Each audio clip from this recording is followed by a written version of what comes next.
O le faita wina o le afionga pa ia le tua. Salamo salau se fulmariva o na fai upu mua. O na fai perfectus fumatolu. O la faita wina. Na fai au e u au. Ua saunia fo i au.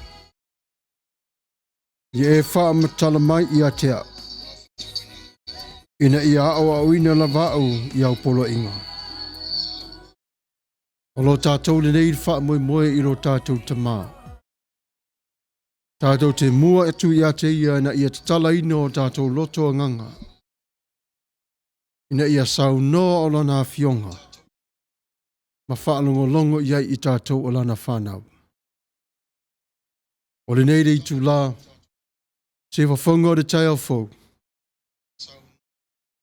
Ua tu i atu le whaita to olo maota po lo lawa malawa fionga. Alo maya. O le reiri taimi, tātou whatasi ai lo nā lofa malona anga le lei. O i le tua, o lo tātou le manuia. Tātou talo. Anganga pa i aelo mātou te mā. Iau ngā ruenga li lilo. Iau ngā ruenga mamana. E te whailo mai a te i mātou walo wanga lofa maro wanga le lei. E te tai fo ia te mātou I le file mō. O le me moni. E te tausilo mātou ne yola. Whaafitai I au te talo ia te I mātou. Whaafitai I lo whaafio, ma lo nofo te tonu ia te I mātou, lo mātou wanganga pa I ai.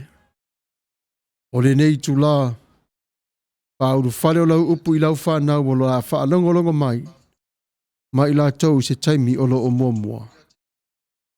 Whamanuia I lātou, I le suafa pele o Yesu ke riso anganga pa I ai. Amene.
Asalulu manuia ia te oe malo wainga.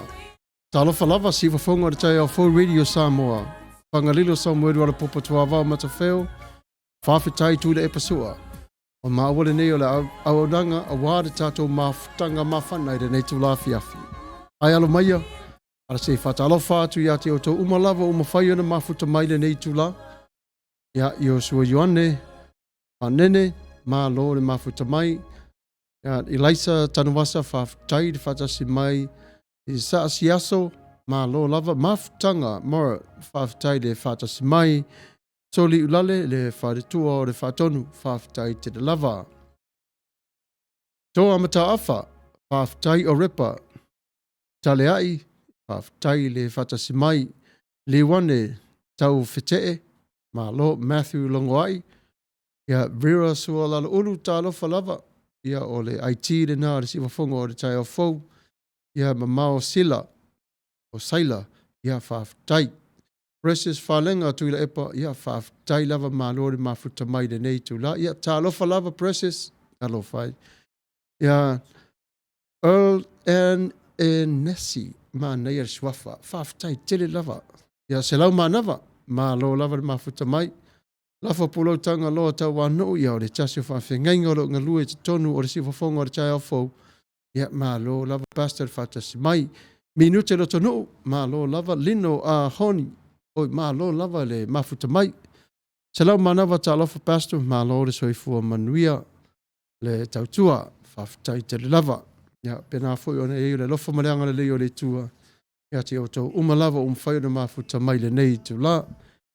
Ia ore nei teimi I ore tatou prokalame masani lava e le mawhai ana sola whai ar moana e au noa fo I male whaalawi loa ia o a fo I prokalame o roa ngai mai lumo ore nei vai aso ma fuafuanga whata o tolia o lau siwafonga o le tai o fau. Mana tua le aso sa nei o le a whai ai o le sauninga pei o na masani I lona teimi o le alaulau nai o le upo le awhenga pa ia re tua e le sunga le li prestene ia tānu vasa. O ia la te ia o le tātou upore nā aso o le sā o lo momo nei ia whawhitai tele lava I le mafuta mai. O le taimi masani lava. E mautinoa lava o le telefoi o tau I te taimi nei o lo whawhengai mawhi au mga ruenga o le aso. Ai whawhitai wa maua le awanoa tātou te mafutai I le alofa mareanga le leo le tua. Tare tonu foi ia wa pongi sā foi nisi o stete o Amerika le nei tu la. Wa whaifa foi le la. Le tae milo foi o le lalulangi. Ia pei o na masani au tātou. Tupu mai o le atanu ua mawhai o na mafuta mai. Pono on potu tō e ka le sia, au whai ngā ruenga le tua, whare tua matausi. Ia mā lo lava soifua maua. Whawhitai langi ma mavi ia le tua ilo nā lofa malo nā ngare lei. Ia o le taimire nei ia se I whatalofa to pe ia tō mwhai o na mafuta mai. Ia tauli ia malo lava o precious palenga tula epa toi fua manuia lau sunga manuia tele po kalame ia whaafutai tele lava le mafuta mai le nei tu la whaafutai fo i mo upu whāti ma inga. Ia o le taimile nei, ia o le ase tātou le pese le tasi vavai ai o foi o le tātou nei por kalame. Ona toi po i mai lea ia ona tātou tala noa fo i lea po le aso tātou talo e whai mo nei o tātou a inga. O lo mama, i le ngata mo i tātou, le lalo langi atoa. Usi mai ala tō whaafonga, i le pese wa sau nia ma o tau.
Ia malo whaafitai tere lava nei tu la, ia ole tato prokalame maasani lava, ole le aso whape nei ia wa mata o na tau vevela mai, i re tala o le tau, ia walu ngala lo fo i le alu o le fua o le vevela, ia ua tau solo maali o toi lalo le fua o le malu lu.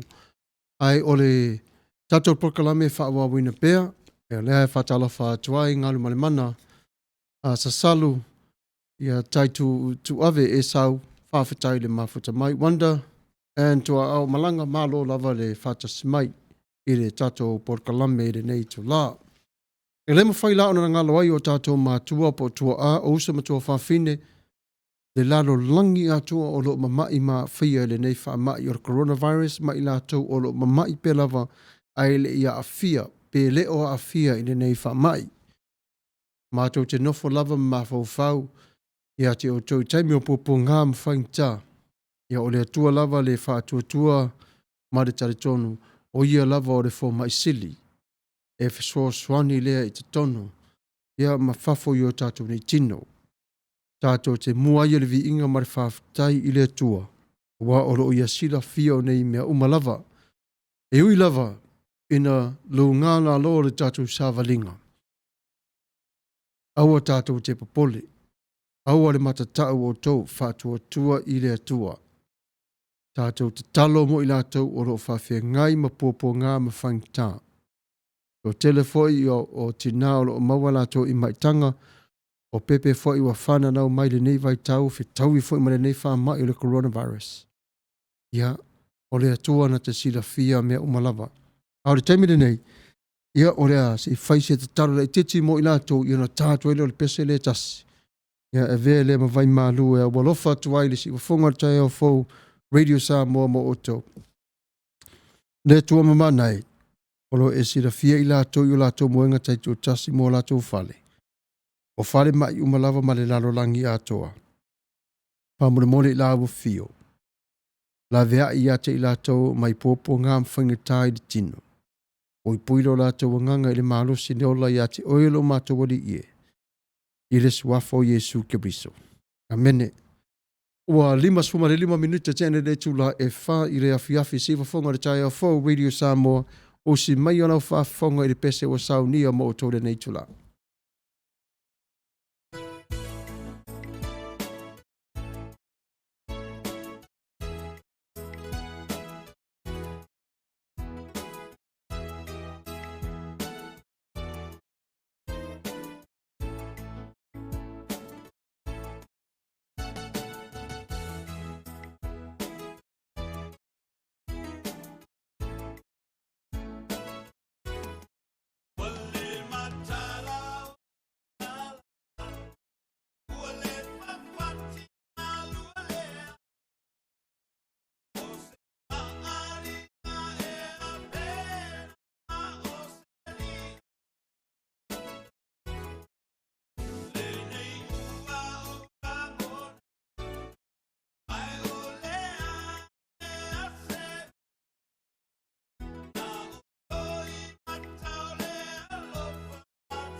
Ia malo lava whawhtai vi ia le tuarona alofa manona ngarelei.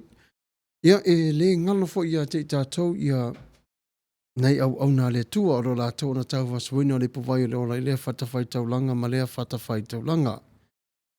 O le nganga whaalualo ia e tō lava le pōlau ono la o tau ngā luenga whita i le ao ma le pō. Le tā pena penanga. A wāle whawhanaina o le lafu mā moia le tua.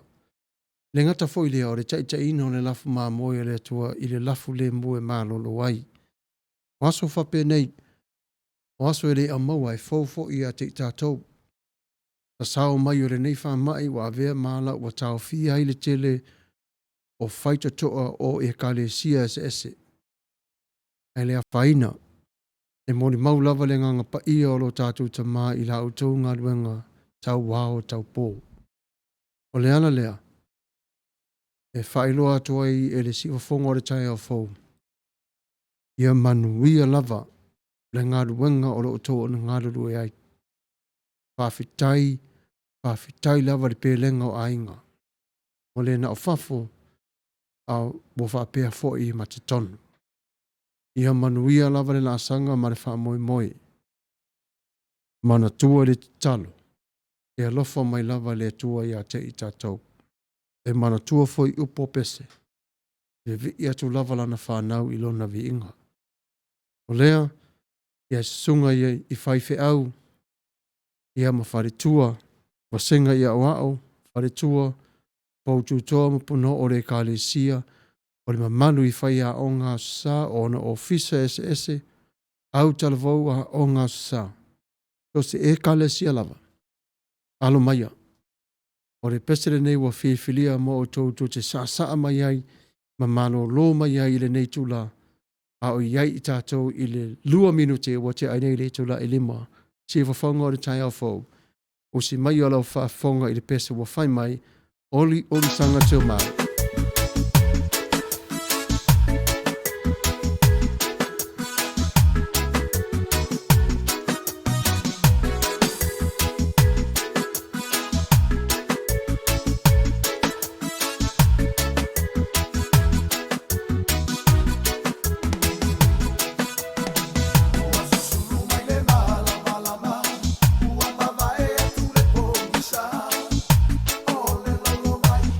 Apea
Ia talofa lava.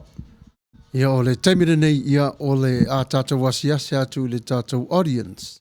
Pa anga matango fie au le lei. Ia au le lei lava o tō ia mana ia foi la le upuna mao o tō taimire nei. A ia se tasi o tō ele o mwhai ona comment, ona comments mai le taimire nei ia e whamole mole o tō ia whaia mele mo hackers. Tō le se so ia whaia na mele anga. Na e tō te sira fia le leilava. E leo se wha fia fianga le mele nei. O le eka le sia le tua. Ea ta talo tu whaia i le tua mo o tō ia. Musu ina pea o tō wanganga i o ese mai o tō le whaingo nei mele anga whape nei. Audience, ia o tō tele i o tō sa mafuta mai. Ia wa te e tō whai mao mai whaatonu ia wa mō mai. Ia wa ese le fo tō whaatasi mai o tō aiva. Ai le se meo iai. E fiu lava le fili, e le mawhai le fili on tā fiofi le atua malana whanau pe a sāwa vali luma. Ia e whala wiloa atua ia te utau, ne te iwa o tō whapea wa whare au ngā ina o lau tō comments, wa le ilo atua o tō suafa. Ia mana tua le e vatu la le warnings le tātou au mafuta. Tu ina atua se tasi se friends request ia te oi ele eise ata. Ia awari talia le na friend request. Ia o mena ne lo tupu i aso whape nei. O le mea pito sirena leanga o le internet ia le se internet ia la tau. O le mea whai tele. Ia ua whai e la tau nei whainga whale taui. Ia taro pe lava mo i la tau ia la tau maua le nganga moni o le atua o le alofa. Ia taro sia foi awane ia le toro asa o le atua ia te i la tau. Ai le anga le lei o le atua.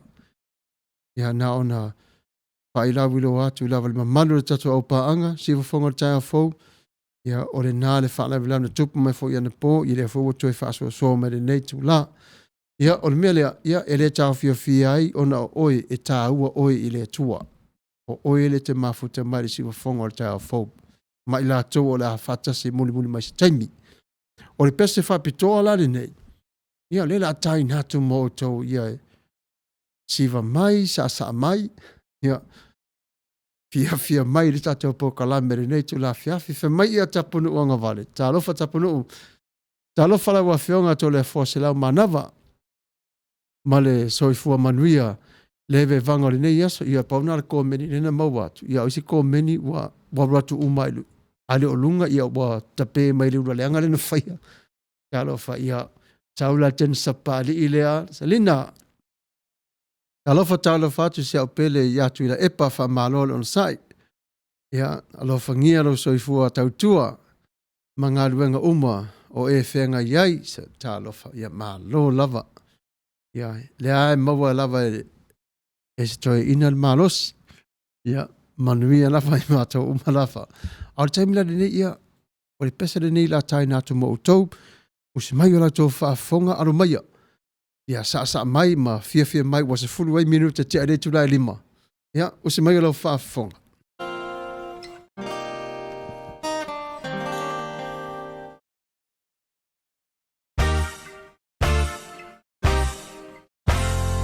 Yeah. We gonna take it to the Pacific on this one.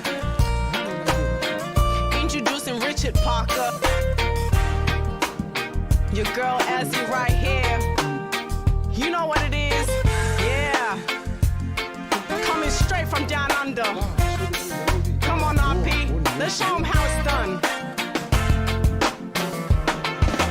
I just don't know what to do when it comes to you, baby.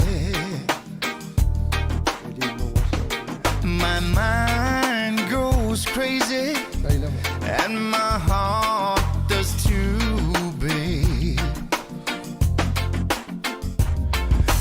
Girl, you know it's true.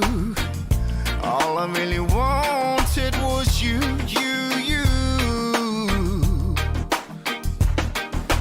Tell me one more thing. Oh, tell me why, oh, why. Oh, baby, why you left me behind and broke this heart of mine.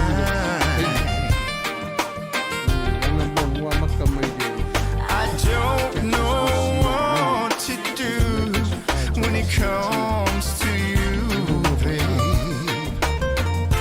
Oh, it's so hard since we've been apart. I keep on holding on. I know it's for real. I wish time stays still. And now I feel like a fool that's in love with you. My heart is aching and it's broken too, babe. But girl, I'm missing you. All I really wanted was you.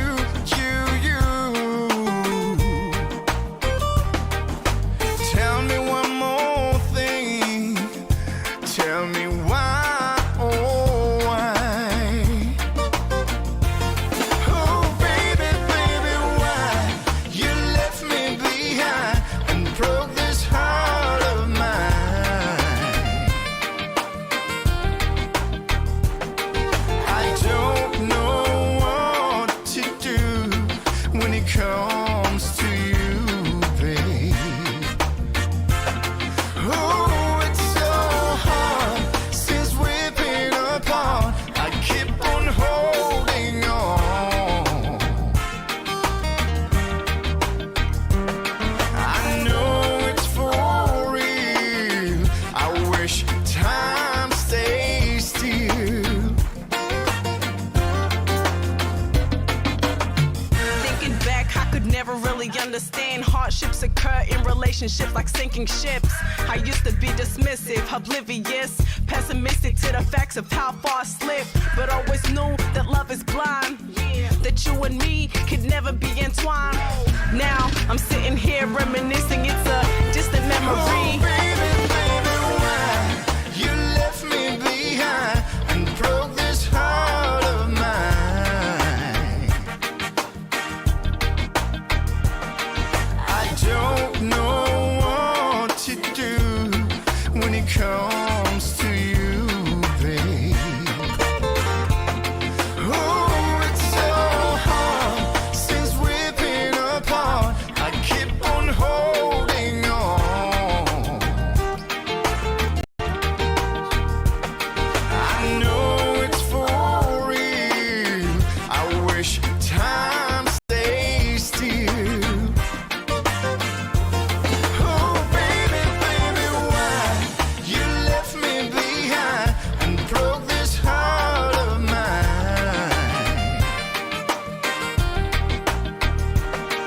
I don't know what to do when it comes to you, babe. Oh, it's so hard since we've been apart. I keep on holding on. I know it's for real. I wish time stays still. I know it's for real. I wish time stays still.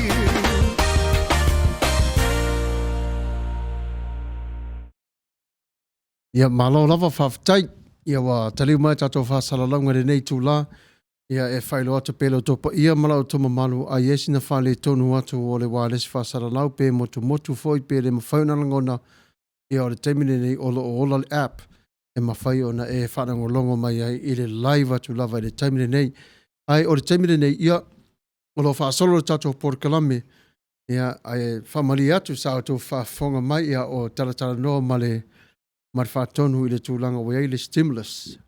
Ia o le taimire nei, ia usi mai lau tō whaafonga te i tō malala watu ia komeni o mwhai o na mawhita mai i le nei tūlā. Ia o lita mawainga tālafa Pastor Whangalilo Samuelu ala popo tuava o Matafeo. Pa tālafa atu foi le IT, maro lava. Le lua vase i lua i le nei fo ia fiafi matango fie. Ma loringa lue, ia manuia lava re poro kalame. Ia whaafutai tere lava le whata smai. Ia precious tuila epa whamai whaonga mai pese, ia, ma lo lava. Ia, pese lava tātou te fia ai. Ia, Selina taisia o lita mawaenga. Ia, sau mai loa ma le moko laina, ia, ma lo lava. Ia, o le tātou porkalame whaawawina pe lava ilunga o le lauwhawhonga fia, ma ata. O i tātou umalava, ia, wa lewa fo i aso, ia wa sui fo i talo tau, ia, wa whapenao na vevela isi atunu, wa ma whanawhana isi atunu, ia, ma se tete fo i tono le nei atunu tele, wa matana susi iai o le sau, o le tau, le taimine nei. Ia, a o le tātou porkalame, ia, le whasaloni pe lava, o le taimine nei, ia, o le a wairi pese lea, wa saunia mo i lātou umalava, o a fia i lātou suafa i le lisi le nei, o le lisi lane nei. Matua te lea o le lisi, ia ele mwhai o na tō malaulau wina o tō suafa, ona e tō tele o tō, ia, o no winga a whailo atu le te leo le lisi le nei, ia e alu le aso o tau wala au o tō suafa. Ia, lea, ia o le audience, ia, ma lo lava ia te o tō le ngarue marosi, whaftai le mafuta mai, ia o le taimire nei, ia o tō umalava ia o celebrate la tō anniversary, ne aso pito o siri lava le nei na tāua, iso te tangata, ia whapoiponga, ia po aso whanau, ia po aso fo i o enga lue i se ngaruanga, o aso tāua umalava aso na aile ngata fo i lea, ia, o le aso lava o leo langa o le tangata, awane ingalo, ia vi ia le lofa mareanga le leo le tua, wa ia whaio nei mea umalava, a walo na lofa ia te oi ma, ai usi mai o lau whaafonga li pesa o saunia mo tau, ia siwa mai, masasa mai, ia whaftai le mafuta mai le nei tula, usi mai o lau tau whaafonga, e li pesa o saunia.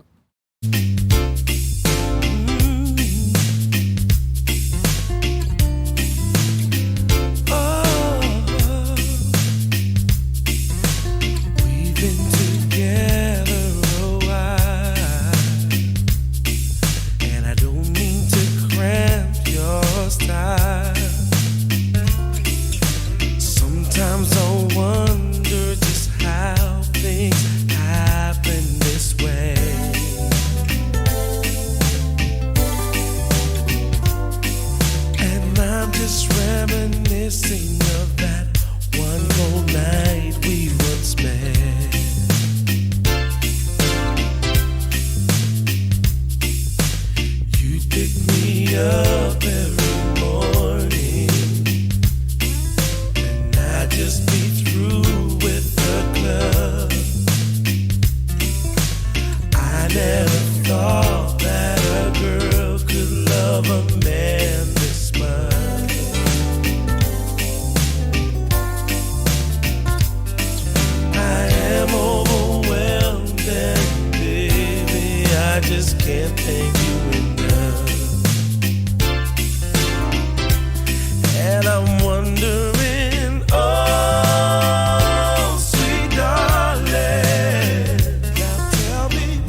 Ia whaafatai manei le si whafonga o le li o Fiji.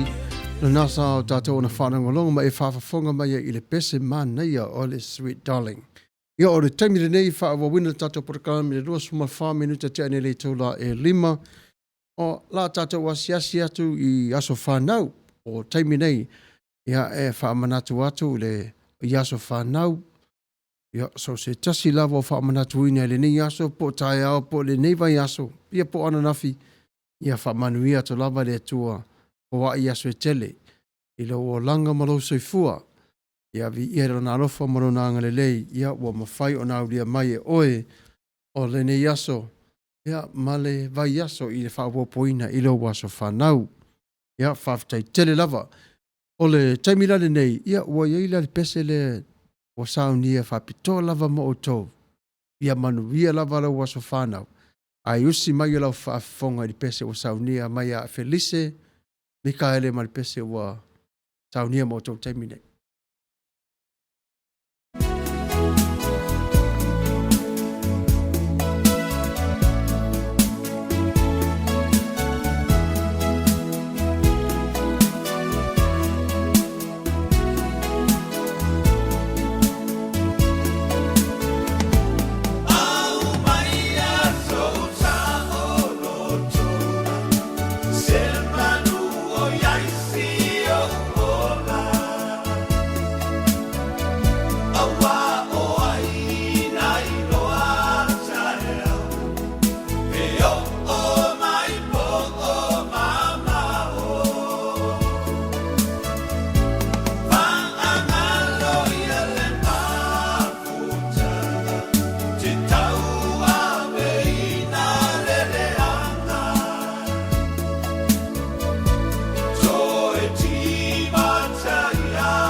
Ia whaafitai mana, ia le pese a Mikaele, fa mai e suia loi mata o le whanua noa, i loi mata o le fia fia. O te muai whaafitai lava ua le Perestene, mana whainga malo o le nei atunu. Ua te i foi te i o tala mai i le tai au. Ia ua te tangi atu foi le tosi tupe ia wa ia i le siaki le ta o le stimulus payment. Leo wa mata on tongi atu mo tangata whainga luenga. Yo, ia mai se ia o to umai wa umana file to tax. A whapela o yesa direct deposit. Yo, ono sai o nai whasoro solo mai lava. E whasoro solo mai lava di taimari tūla na whai ai, na whai o lai tax. Yo, nai whasau whapena a mata mai lava le lua hawhes fuma le valu. Ia o mai le lua hawhes fuma le iwa. Yo, tau sanga na watuana iatu. Au le nganga whaftai lava, o le whawhia ngai lava ma nei coronavirus. Au le halu lava le atu nuu ma le malo. Ia pui lava on tangate lan tau singa alofa. Le wa maua nei tupe. Ia e whai loa tupe lava le pa ia malma maru o le atu nuu i le mawhai ngā tia. Ia o ta māma le tina, ia e maua le awherua se lau. Ia o le tamai titi po le dependent lai tonu, ia e maua ia le 5 se lau tā la. Ia vaila i le lofa ma le anga le leo le atu e tusa. E tusa lava po le ale pua e tau malafo mai le nei Perestene ma le whainga malo ia ma le nei atunu. E mua lava le atunu le teu ona lu mawhale. E mua lava teu ona lu mawhale. Ia leo whiala mai le tae au wata moe foi te ite o watala ia wa i mai fo ia te tonu ia le tusi tupe. Ia wa iai le sao ngā tupe wa te tonu le malo. Ma le tasi le nei. Ia, e tō telefuta ngata Samoa o lo a fia le pokalame fau lewa maua te tono Los Angeles. Le breaking news le sawa tātou o le se lau luas fuma le 5 miliona. O le tupe lewa tu ese whanganga sua mo i la tauia e leo nitanga tā nuu Amerika. Ao leno nofo i nei, mangadu lue. O le whasil silanga le sa tala no iai le kovana. Le sunga i le ia Newsom. O lona manatu ina ia iai pea le vaenga sui lango mo tangata nei. E le na o tangata nuu, ia alo iai fo ila le la taua o ngā tele te tonu o le tamau a inga po le economy. A le atu nuu le nei. Ia lala na e tatu toi va ai lava i mea lo tutupu le nei atu nuu. Ia e moni lava e tau le pua malafo mai pe whape na fo le vevesi mai o fafo ia Amerika whape mai e wha le tonu e a mama. Mai, o lai a lofa mai lava le atua le nei atunu. Koe tusa fo i lava waono se lau se furu wafe i la toa a fia le nei wha mai. Ia, lai le ngāru lue lava, e ngāru lue pe lava le whare pae ma le malo tele. Ia mauti noa le lei. Aua nei fesuru fai pe homeless le toa tele o tangata i le malo le nei. Alo tala moni fo i lava, ai a whapea fo i alu lava e toso so fo i nisi masina. Tal tau mai e toi fai fo i le malo. E tau ma fai lava le malo ina iai le fale no fo i tangata ma me ai.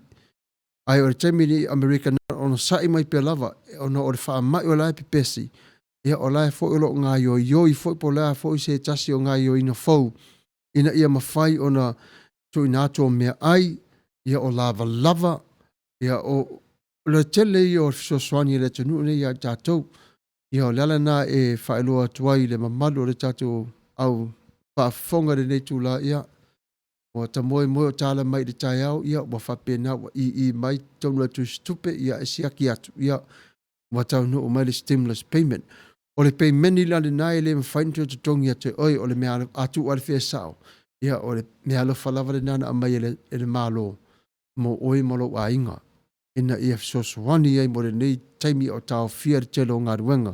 Ma le telefo o ngā ruenga o tapu nia. Ia, e momori ai le nganga whaftai tele lava. Ia le sunga le Perestene. Ia malmamaru o lo whare pae le ofisa. Ia le ngata foi lea.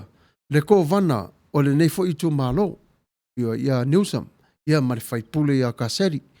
Wa tele ia le ngā ruenga alofa o nei tangata i te tonu i le sao mo tangata Samoa le ngata lea, le lau tele. E whata waina pe i la ua so se tangata lava. E au ngai mo le ola kerisiano, le ola tautua, ma le ola whatua tua o le tangata i le tua. Ia peo nei nei ali. Ia whaftai e fo i le ia Garcia le olo ngarua fo i tono Long Beach.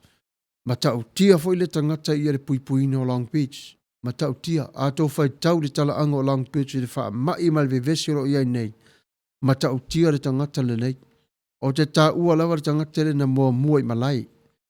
E le i o mari coronavirus e le isa sao a wa levo na sao niuni tangata le nei e te e atu le wha mai. Le tatu te wha alongo lava i APC a fo se tasi Long Beach. Ia pe tasi lava i le tolu a wha aso. E si haa safa pe o pipisi tele. Ia, e whai loa tuai le o tau pa ia ma le o tau mamanu. Ia, ai o le pau lava lalo na wha le tonu, o lau telefoni. Wa o aso wha pene, ia e fiu fu la sa mua i wala au mai, ia wa pele ringa fu le telefoni. Ona e maua fu le telefoni au i le coronavirus, e taunas fu wha aso e tu ese ai quarantine, e whaana le mau. Ia, o le paula le na o le tala te whaano no ai. Ai, wa te tangi, ia ele mwhainto te tangi. Ia, a whapela wa laso tō manatu whatu mai pe ICA i le atu nuu male nei au nanga. Ia, manatua. E pui tele le maa lo le nei i on tangata. E sili atu le atu nuu le nei. I la o aia mo le mauma la wawa ai ai. E tele lava tala tangata whema ia le Amerika la ioti mai fafo la ioti mai le atu nuu ma le atu nuu. Ia ta maa lo fo ia latu ala atua fo ele ui lore sau le sau wai. E tolo maalia tu lava le Amerika e pui lon tangata. O le ala fo le na e whailoa tuai lo topa ia maro toma malu. Ia i reo ni mea ngā tia. Ia leo tō whaalongo mai fo le se lau 2.5 miliona le mo nei tangata i o mai sa mo ili whaia pepa no whamau. Ia ili whaia ni telo nisi mea. A laua vai o le winga sa o le tupe lea e whai mai. O le undocumented. E tangata ia le i whaia ni o lato pepa no whamau. E le i loa lato i ngoa te tonu. Ai o loo iai i lato. Ia tāle valu i le au, i le tai au, valu le pō. A mata atu la i le aso ngafua, matai au le tau le aso ngafua. Ia na i alu le lengi nao. E te whaatali iai, whaari elo passport, polo ID, na o maua. Ia ona whapena leo na maua ai se vai ngā tupe. E au mai le se lau 2.5 miliona tāla lea. E whasosoani ai fo i ate. Oi, ia o le whailo atu nā i le mamalu ma le lau tele o le tatu au whatasi. Ia whawhatai tele lava. Ia lawa o iso malo lava. Ia vai lawa o tele. Ia luna winga fo i lawa maua sa stimulus. Mane Sam, ia lucky o i talo whai. Ia na whatu sao lava. Wa maua. Ai pau lava le mea lo whale tonu te whanono i lau telefoni. E ofo lau Facebook e quarantine uma su whaaso. Ona ia ru mai lungo le. Advaenga lea. Ia o le lofa nā maleanga le ia tanu. Ia e pui ia mauti no le lei o na tangata. E le o la fia ai, e le o la fia feinu. Ia po le ia lava. Ia a o le tangata lava ia malana ia fifilinga. A o le malo ia. E numero tasi ere tu al malo i lona tu malosi. Ia wale alofa ma le lei. Ia e whailoa tu alo topa ia mara o toma maru. A whapeo le taimle nei ele i tele ia le whailau tax e te tongi lau la fonga. Ia a mata nei i ona alu te tongi lau la fonga. Peo lau tele i mawale ua ngalo e tau le aso e ngata mai e peo lau se furu ma le 5 ma le iwa o me whaangata i whapea e toi whaangata ai. Ia le aso muli tongi i la fonga. A ia whamuli le whautangia ina nei te i wato so o atu le aso. Ono leo wato so o tātou i tua ia me. Matau lia ia toe whanongo i fui news. Lele i mau mai le update mai a tātou ia Mary Strini. O le ale tūlanga le wa iai pe wato so o atu tua le aso e toe tutongi i la fonga tangata. Ono leo wato so o le shutdown o le safe at home. A tātou amasi ia Los Angeles.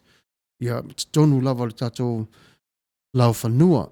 Lana nai tā ua te le ai le a whapea wa e langona se tala mai tonu le malo ia whailoa atu inisi le tua oi. E au ngā te le mo tangata. O le si vaenga o le tupe lea, a whapea o oe la le o iei tonu le direct deposit. La e mua lava sau direct deposit e vave. A whapea lawa whaelau tax le taimile nei e le sa direct deposit ia ono site. O le la tau lava fuafe mai e tasi le lua masina whatu a mawhai o ne maua mai e oe le tupe. O la e sau lava. O la e sau le tupe.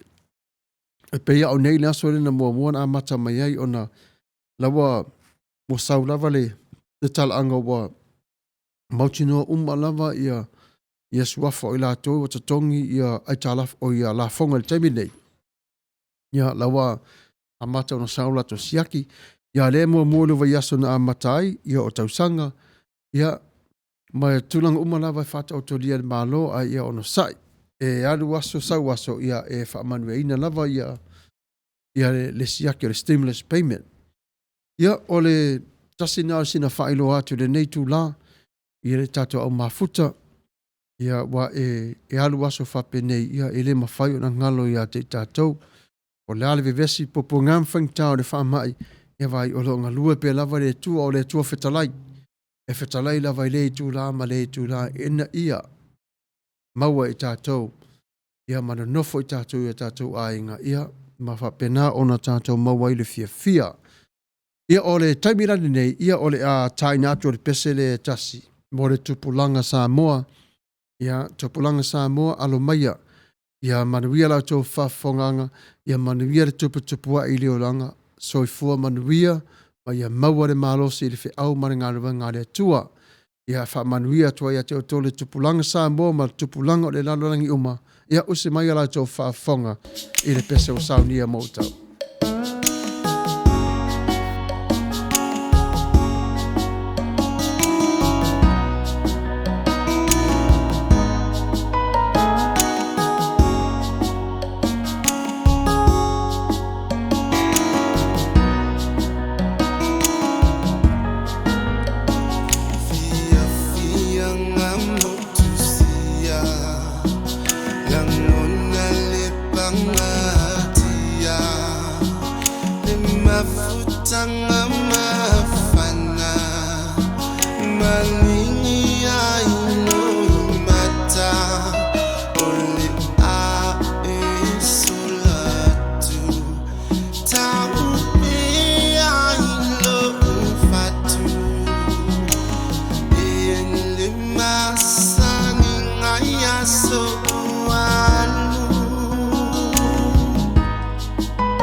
Ia malo lava whaafitai le tato paanga matango fia le mafuta mai. Ia tato lai alu tu ngā vaa fo ilea e tau pe pesi mai lava le sau le samtu. Alai halo lava le fo ia malo le halo foi. Pe mai ia sei oriana mai le vasa. Ia ka ilaki deep o tau. Ia kufa mai ngā manuia sharing is caring. O malo ioi. Ta o le lei lava. Mai fo manatu. Ia tala whalau sungat whawhenga lafo pulou. Tanga loa tau anu. Pastor whangalilo Samuelu ala popo tuawa Matafeo. Ia whaatale mai o lea la tufa atu si tupe ma. Oi pastor, ia Samuelu, ia malo lava lafo whasua mai o lau se leni. Alo whaeso. Whamai tala peili, ai whape whea le whaelina le tax o le 2019. E maua lava se tupe. O le 2019, lea foi. Tausanga le tax e la whaeo nei. Wa le a whapela e le whailinga le tax o le 2019 e le mawhaina register la tau lea foi. Le suafo tangata le whailinga. E tā ua la le whai o le tax o le lua office fuma le iwa. Mataulia, e tusa lava pe whai mai e o nai o le tangata te tonu o le government i le la fonga. Whail pe lava lau tax, alu pe lava e whail. Ese mai le tupele mai to tonu le tupe na le malo. Ese mai vaenga i e lua. O lalana e tā ua e tele le alu pe whail au tax. E maua i le tupe. I la ula na va ia i le taimire na whaile fo ma ua la tutongin ma ua la fonga. Ia e maua lava le tupe pe ari tutongi le taimire. Mataulia o mei a se furu lima ia le whaanga o whaalongo sa whaanga taile whapete e whaanga taile tongi o la fonga. Aia mana tua o lewa toisa soo i tātou le vaenga le ia mei. Ia toi whaarongo longo i fo. Pena o whai atu le i maua mai lava ia Mary Strini sa si updates. Se teine le ro maua mai tātou tala nei. Ia o le lei tele ngarua le ne tene pālangi. Ia olo iai la ele i maua mai se ano tonu po o toisa soo se aso. Wa le bole mawhai fo na whiwa i matala il tele o fale. Ia o isi fale mawhai ona e vala au iai. O na whaile o se apomenano o watu lava tu iai lau i lau tax na whaile i lato. Ia ona vala au maile ia te oe, ia wa ready, ia ona e aru le piki mai ai lafo. Ia le whainga fulinga lesa whaile ma ua tax. Ai tā ua tele le tongi. Tongi lau la fonga alu e whaio lau tax le taimi nei. Ia e mawale na fisua soani. Ia o taimi fai whapene, ia e whai atu lava au ia. O lesi tangata sato o tasi fo ile atali. Ia e umaifo. Ia wato se fulu whanau. Ole, ia ai le mwhain whamsina inan malo le natu langa. O le au whai lava au dependence. O lai claim o te tonu o le la fonga lea. Ia e matau lea ta ilima se lau tā la le tupi ar ta mai titi e maua. E ta ilima se lau tā la. Ia o mātua o le tamā maltina e awherua se lau le tamā awherua se lau le tina. Ia o le vai ina le nā le stimulus payment ea lea e tau. Ia e fua fo i lava le taimi o le 75,000, more than 75,000 a year, 150,000. E faso so lava whapena le alunga o le peimeni lea. Ai au ngā tele mo i tātou. Ia whaftai ma nei a tele manatu whaali. O le mai ia e tasi manatu ia o salo whaia Selina. Malo lau Selina. Ia nai wha malo atu Selina te oe Pastor Lafo. Ia malo la. Le wha malo se mai ia wha i mai ta account. Ia. Ole au ngāre nā ole moto e whae lau loa tuai i re tātou lau tele. Ia ole nganga whaftai ma le nganga fia. Ia wa ole menei. Olo iai fole tu la whona matau lia i tātou le no nofo i whale rent. E hele tu la whona nai pui iai oi i lalo pui inga lea o le coronavirus. A whapele ngā whātie oi le tatongi atoa o le pe meni le masina. E mawhai ona e tala noa i lau landowner. O le manager o le whale. O nā whaua iai ate i la tau le tu la whono e le mawhai no atu i la tau invicted o tau peso ona fesili atu iati o tau e tatongi atoa mai a o iai I tātou ma taimi nei o le leo ni ngā luenga ia mai tū lau a mata on tatipi. Ia awala le latu se tasi o le landlord na whamalosi le whapeta tongi mai le awhelo se lau o le whale le aso nei. Ia e mawhaila oe na e vala awi leo. Ono mai leo. E le lo kai se tasi na wha malama le ona o le ai o le tū la whono I lau maoti. O levan whatatia mai le tū la whono le masine fau e pui ai tenants. Awane so ona whai ai mene o le payments I o le overdue ia ma mea umalava ona o le coronavirus. Ai ai fore tupu lana whai Amerika e pui ai ia overdues ma mea umalava nei ona o loans uma whai la toi whai mai tona le bank. E vai e ita tau le te lei o le mele nei e mato te lei lava. O I pisi nisi la iti ia o lo tapo nia le taimile nei. Lawa toi tatala mai tuole se fulu afele sa wha le tonu le lua vai aso talu ai. Le lawa matala tuitua ia lawa ili tupila na e whaonga tu tongi atu ai I o la tau tangata whainga luenga ia matatala ai e pisi nisi la iti ia o foi e kalesia ia o to telo e kalesia ia le loan sai tonu e a fia mai le 2 piliona le na sau fafo.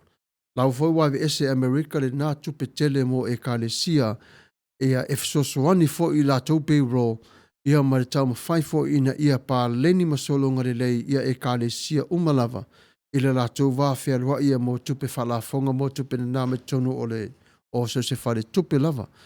E tele e o ia onga wa iai uma foi tupe ave tonu a onga o le so se me lava te mafo fau ia. Wa umalava na fata otolia umalava le tonu le mata upule nei. Lala fore na ele o yese tasi o I le popo ngam fanga tau I le vainga e moni na wala tau fiere tele o vai o mai me ai tatu watu lava I fale o roa. O lai maua mai lava me ai mawhai tatu na whatau. Ia lala na e whaftai ele nei atunu ule anga lofa mare anga le leit. Ia e moni lava si o tatu malo e angia pe lava na fua pe atel to tele ia ele ai. Ola e mana o lava American ia puipuia ia ona tangata mua ia ele panga solo atu fafo ile ila na ia foi va ai tonu ile taimire nei ia ole au ngale na tato mai tato tala no me fa pe nei ia e maua fo e tato mai loe e tato le tulanga o lo iai ia ole a fo le mamao mai o tato mai le fa mai o le lata mai o le taimi o tato tonu le manuia mai le fa mai ia o mata upu malava na ia e au ngā umalava tātou te tala no ai. Ai manatua, e le se lau pasene a tua tono le nei lau. Ona, o lo wha ngā solo mai pe lava. O lo wha ngā solo mai pe lava le tele o le taimi le nei. Ia e pailo atu ia talofa. Ia sei oriana matautia. Kou kalanga ia mano. Na e, haru taxpayer tātou. Ia ole presses alo fai tule epa ia kai nice ia malo lava ia paula vona me o maua ia o le taimi le nei ia o le ava vai o tatou foi I se pese ua saunia I le taimi le nei ia ona tali mai o tatou whaasaralaunga ia ona tatou wasiasi atu le tasi tu tau lava e whaasaralaunga wha business ina wha awawawa I le o le tatou wafiafi ia manuia lava le mafuta mai.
I need your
ia whaftai mana ia le matango fia upo le pese. Ia o le taimile nei ia o ia le tato pese request le talo sanga mai ia sau le taimi ia o na tātuina lea. Ai o le tula fiafi lava le nei le tato por kalame fai mai so manatu. Ia o le ale winga e se a fo ile au ngā ua tātou o na mauele nei fisosoani. Ia fasilsiri mai po le aflava sau por kalame te mana mia tala no mai ai. Ia leisa faina talo se ia mau atu o le tali. Talo si ia mau atu o le tali. Au le tala taimile nei ia ua maua mai le pese le sa request mai e sei. Ia tauri mai le pese le sa saunia. Lena e request mera savai asonto. Ia se welesi ia usimayo la whaafonga. This out. Check this out. Drop it. Check this out. Drop it. Let the bass go. Drop it. Let the bass go. Let the bass Drop. Check this out. drop. Check this out. Check this out.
Ala uso.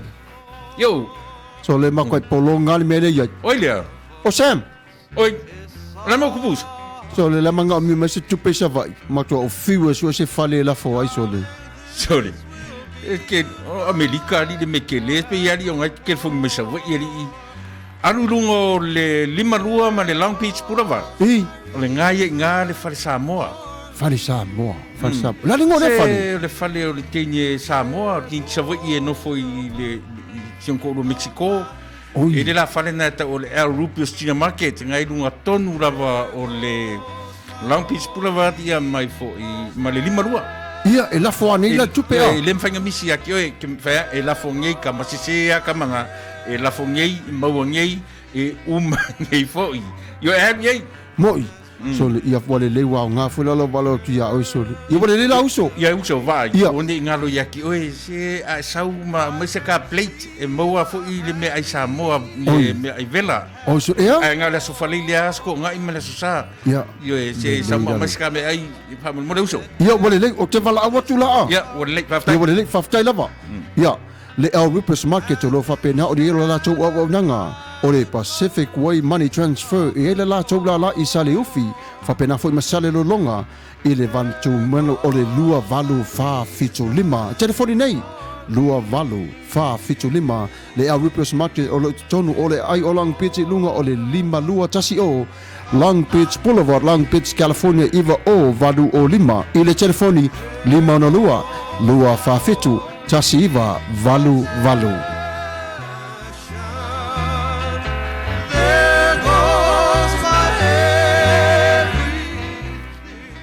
Le Sir Winston Funeral Services e whaalau ilo atu i le tō tele o le mamanu o le atunuu. Le nei au nanga i so se tete lava i te tonu o Amerika. Le lato nei au nganga o lo i te tonu o le lato paketi o le tolu lima male se fulu o tausanga i te tonu o le male lianga i le fina ngalo mawhaia e le ainga. E le lato paketi e tā ua o le pre-need o le tā pena pena mo aso o lumanai. O le lato paketi mo le teimire nei o ia elo i ai fo i le lato ma au nanga e mawhai ai ona e whaatase atu i aluana. Ma whapena ona whai atu atua umailona ofisa o pe patou te mana na o mamarili i ai. O lo i ai te tonu le taimi o le tino atua po le tino o whaali o efuefu. I lunga lava la atou whengainga matala tala noa i le tu a inga le peimeni e mawhai e o tou ona te tongi ai o le tupe atua ia ma le down payment a wāre fuafuaina mo le lumanai. Ia mana tua i tātou i Samoa, tua tele i tātou i le tau ta moe atu i le aso muli a ua whātuai. Le wingo le whamtalanga tātou te wha moe nisi o tātou tangata, ai au ngā o le taimire nei e tā pena ai le lumanai, wa e o mai i le aso, e tau nuuai o nei mea umalawa ua while mū mane ato toa io e moni, o le tāpena ina o le oti po le maliu e le fia iai o se tasi. Ai ona o le o langa o lo tātou ona iai e iai le oti e wha tasi i a te i tātou. Le ala le e wala au tuai le o topa ia mara o topa manu. O luana nawa o le tamaita i Samoa o ia o lo ngafa tonu lava mana le vaenga i rana ofisa o le fitu o fitu ono lima lua tolu lima iwa po le ana telefoni fe ave ai. O le tolu lua tolu tasi fitu, valu tasi o valu. Vala au nei aluana o la tala tamai luana. I rana telefoni fe avea i o le tolu lua tolu tasi fitu, valu tasi o valu. O fea foi lava e tupu mai o se wha lave a o iai o i te tonu tausanga e tu sai mala au tau whengainga. E se lau pasene i le tatongi atoa o le yaso o lo tati ai le tino maliu. O le au ngā, o le nei por kalame le nei o nanga. E fe soa soani atua i o tātou tangata Samoa.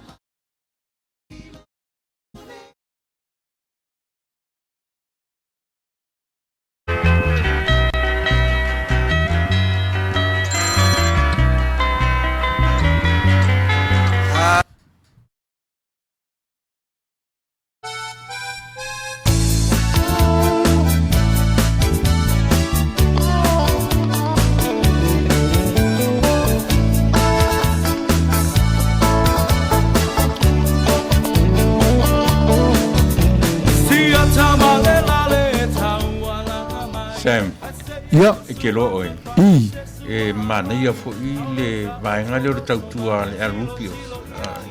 Cater vaenga ia oi sole. o asa whanau, o whai puiponga, ia o vaenga mo whapena. Oi, e whai umala vai lato. E o iai le latu tautua, mena mana ia fo le tautua le vaenga le, iai fo ila ma le po avela, te whaatonu e fo ina le kamahora, size 2. Oi sole. Te vave whaatonu iai ma vana au e numera le iai. I, Ia, whaina latu ta pena na uma le vaenga le na. wina e whaatonu nei. O aleo lato e whaavela po alato oi piki mai. Io e nal pauan me te whai o le vana au iai, whaatonu, ia matau ila so te mana umi iai. Whetau i la, o lana o lesa whono mato ainga, e fia whai fo nisua tai. Ia whai uma, io e le mauala I si vaenga noni I e tonga. Na o le po avela lapa. Io Poavela. vaenga o le size 2, e lo tamate tele fo I. Man, nei ala. E mawelani pepa keke fo i e whaonga i le. Maua uma lapa. Ai matau lia fo o le taimini o le coronavirus. Ia ua tele I na ngao whatafude. Ai le umia te toe rotu lesi taimi ua toe. Toe maua fo. Io e. Maua tanga leisa. Io e maua uma lapa me whapena. Man, nei ala. Nona wingala la waru lai o. La wala au lai. E se telefoni wala au. Io e, nei e telefoni. Ia. E te wala au I e telefoni nei. Ma whaai loa I ai. O le telefoni le sa e au maia. O le lima ona lua whawhitu tasi wawaru wad. Ia nga. Numerana. Le au Rippers Junior Market le lato au nanga e whaamari e nai o lo finangalo I le pua avela o le size 2 wala au nei ia Rupen lima ono lua whawhitu tasi iwa valu le address po le tuatusi o le lima lua tasi o Long Beach Boulevard, Long Beach, California iwa o valu o lima El Rippers Junior Market I Long Beach.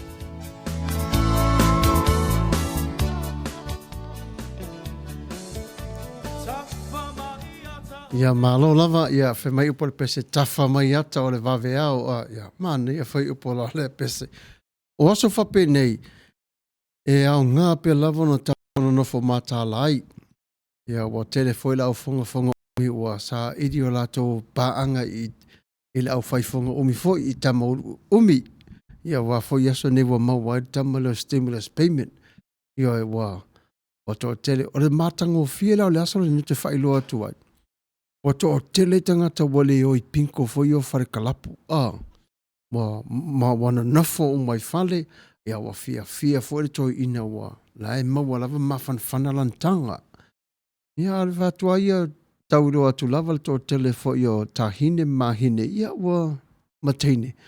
Ia wa sa ili foi la to lau whaifonga o mi tama ia. Wane vai mese sinu po. No wa ia e whairoa te lo topa, ia moro tōma malu, ia o tala ura lava tātou na tō iai. O le mea moni lava, ia wa maua. Ia sei o riana talo whae sole. O le whainga sa o lava lana mata upu lea sei. O lo wala au tonu, wala au sa o lava ia maina. E lafu atu le tutongi le stimulus payment. O lau sukalati le lafo mai. Wal mele I mato, ene no wha mato, e pato tasi lava maina sukalati le nei. E moli mawheste no tapunu e le o fwese sukalaki a tapunu na whaadiale fo ia tapunu o le sukalati. Ia, talo whae sei, wala au sao ia maina. Ia, e tu sa pere se whanau wal teine. E maua lava. La e maua e awhiru se lau la e maua wal teine. Whae watu le piro o sukalati le e lafo so o mai a. Ia, malo lava. Ia re tato o nanga ia o tala lava tato te toto e ai. Mana ia fori pese sa o tato na siwa siwai. Tai fo I o tātou whāsaralanga whapisinesi, whau le leisi wao maios, ia whātai lawa I lunga lue whita, whātai lawa soasoani mai, I le support tele o le tātou laha au, e o le toa whine fo I aluana, whātai tele lava, ia o le launga luenga whita fo I le tau mawhai, ina ia ola pia lava le tātou laha au, ia whātai whamanui atu le tuai ate oe male pisinesi pe o na iai, ia le usa foia e tuani. Whawhtai tere lava, whamalo lava ia, whamanui atu le tua iona awala, se whamanuianga ma utou uma lava. Maila le lofa maleanga le leo le tua, na le toru lava. Toru lava ila tau, ia o le lofa maleanga le leo le tua, ia e whapena ona whala wai tele ia te o tau le nei taimi, ia ma le tele o aso o luma, ia whawhatai tele lava, ale ngatai lea ia, la whaawau le tatou por kalame pe o na masani ai, ia se sa ili atu se pese le tasi e vai ai o foe, ia, o le a fo i le tala, ia, o na whaawau wina ai lea, ai se i tatou fo i atu i tonu o le tatou ai ti wa maua mai o tala mai i Samoa, le temile nei, ia usi mai la lau whaafunga, i se temi o i luma, ia, e se temi o i luma, ona to e whaai loa to i leo tala i mero tupu i Samoa, pe to i sumaliva minute, o ia o le pokalami whasorina na, ina ia, o to lau sila fia le tūlanga le temile nei, ia ma meo tupu i le nei fo i vai tau. O le vai asala nei na tu e whapea tala noine tono le terofo mai tono Amerika o se vai aso pito i siri lero no whai tau wina le ti ngā. E wingo na lefa mtalanga i le sasau o le wha mai ma le a whaino o le toa telo tangata. Le vai aso le nei ma le vai aso fau. Nā fōwa tō wa ai wa tō tele tangata wa whewaa i ma la tō mask. Ia o le puipuina lava ina ia awane ia fia se tō tele o se tasi. Ia po ai lava te wa a fia atu le nei wha mai.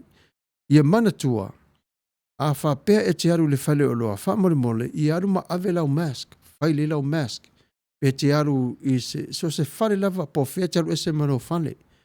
Ina ne e sa vale atu le au wala e sau le leo, ai mawai oi, ia e awhi tā lar sala. E awhi tā lar sala e o le tala moni lava, e wa whaama mawhaina tele, ona o le tau mawhai lava ina ia, awa na i a fia pe sia le toa tele. Ma ai le ngata ilea, o oi lava, ioi, ai mase lava oi, au e pui pui fo ia te oi, awane e mai le nei wha mai, pe te a fia i le nei wha mai. Ia o le ala le nā, o lo wha amalo si ele nei tu la fono, ia ai au ngā. E au ngā fo ilea tātou te nofon toi mata matoi wawa ai atu iai, i le wha mai mona winga, e nei e le wha whaingo fia tama lea. Ia o le ala nā e wha e lawi loa atu ai, o le taimile nei se i o atu lawa i le aso muri muri.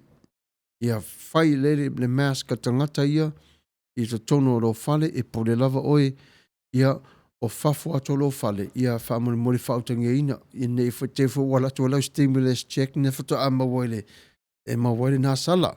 Ia, o nā whai loa to ia mani mamaru, i Amerika nei, ia mana tua, ia whai le lea to mask, o wato te whio ati whafo iau noa mani mask, ia te uwha ua sala i se tasi o tau, ia, o se taimere nei, ia wa ele pese ua whirwhiria mo i tātou le nei tu la fiafi, ai whaftai tele lava le mafuta mai, a mai alea, ia, na whaawawuina pera tātou por kalame tu sai o le masani, 20 minuto tele tu lai ono, usi mai o lau whaafonga le pese ua saunia.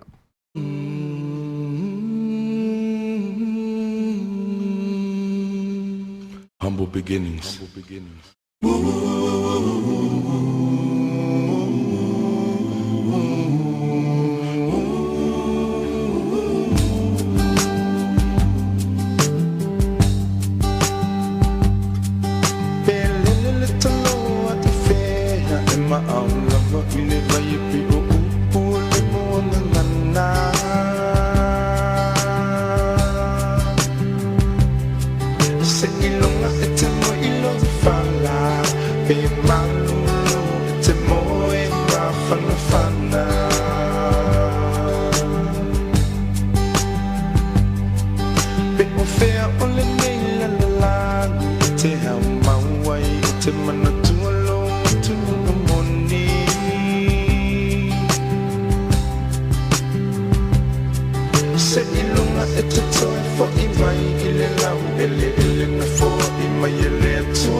All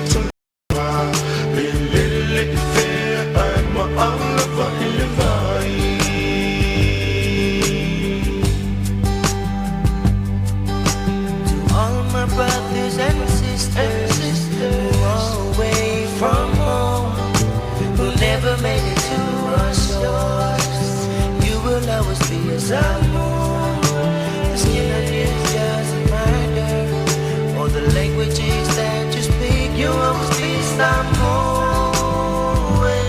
Yeah. Even though you're far away, they will know who you are. By the way that we live day by day, your name will be heard afar. When you're feeling down and you're lonely, you better pack your bags and go.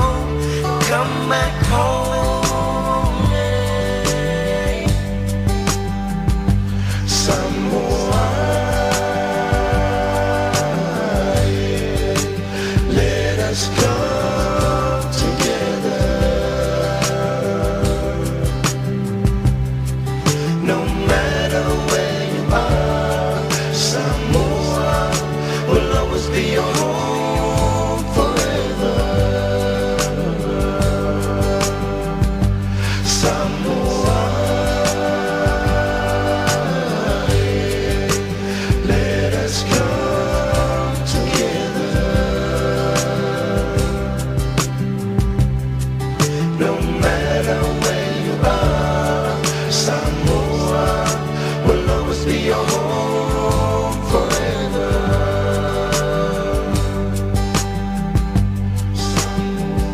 Samoa e no watu pele lo Be feo le ni ke lo be te mo nai nai le fatu. Ya e mana tua upu o tatu tua a. Se fai mai e lo le tamale I lana tu. O lana savana, malana tau tau. Ia le fatua o ia lo lo fai so se tangata. Ia aua ni tan mia lau faalo ala. Ile suma lio neo leo langa le ni. Ma ia mana tua, ia faa mua le tua I neo matato te fai. Awa pe e te le tue fo I mai I lo fanua lana lau au. Ia tala. O oi o le Samoa moni.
Ia whaafitai.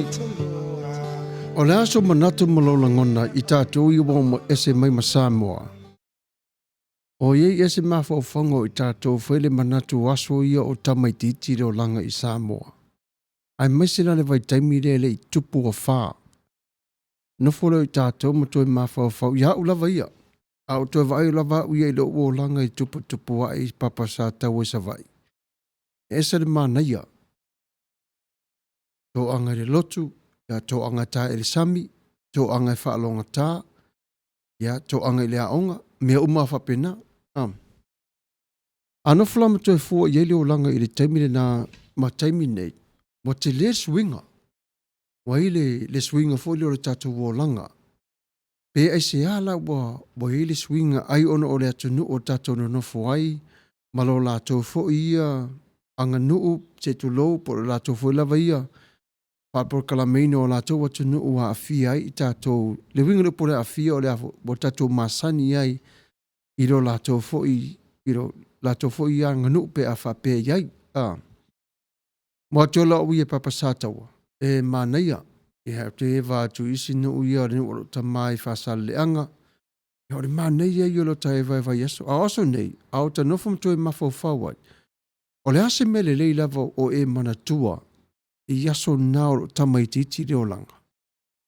Ia o wa ulava i lo tala no atuai. O le mero le whangota. Ia e wha le leila o le tongi le ofe. Wa te matafefe. Ia e fia la sa vali foi le po ma le sulu au lama. Poli mo li o e tai a lili. Ai pe e le tai. Matau lia. O le temire na e te sa vali lungo amo. Ia e te iloa e fo oimo le telo le vai a ngia fo le tonu o le sami. Ia ma papa maula lo e te watu pe lanu mea mata. Le maa nei o te tonu o le sami. O le Malawa aina pe ua ngalo pe o misia ia tau lau toi te pātu si o mato nu ere i a whele a whā. I le mānei o le lanu o le sami. E lanu mea mata mai tai i le mata whanga se tu lou. O na lanu moana lea.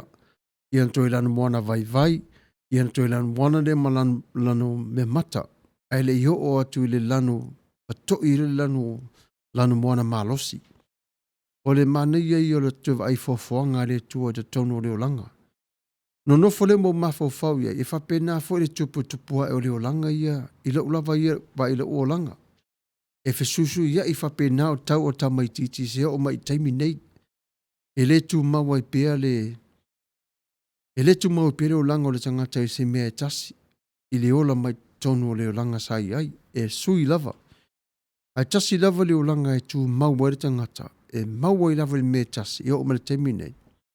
O leo langa, ua talia Yesu, i le loto male anganga, ma le tari tonu ia Yesu. Talia le toi tu, ma le maliu ti ngā. O te nofo mo toi mafofau, mo toi whasorosolo tu o mafofau ngoi teimi o la ititi. Ia e moni lava e aisaru lima i les teimi, toi ai malapalapa, ia e le mawhai o le tinang sasa. Ia e ta mo ila, e loa lava ti ngal sasa, ai alu lava ta ele sami. E fia le sami, ia fia e vatu i wō, mai e masani tono nu. Ia tono mai umma lava i tātou, e lei lava se me tasi e tātou o, e leo manatua, e manatua lava se me le lei, na tupu, i o iro langa i Samoa, ia mare tupu wa e ta tono lo tātou ne i o langa. Ia o a onga, ma nei e fo i o a onga.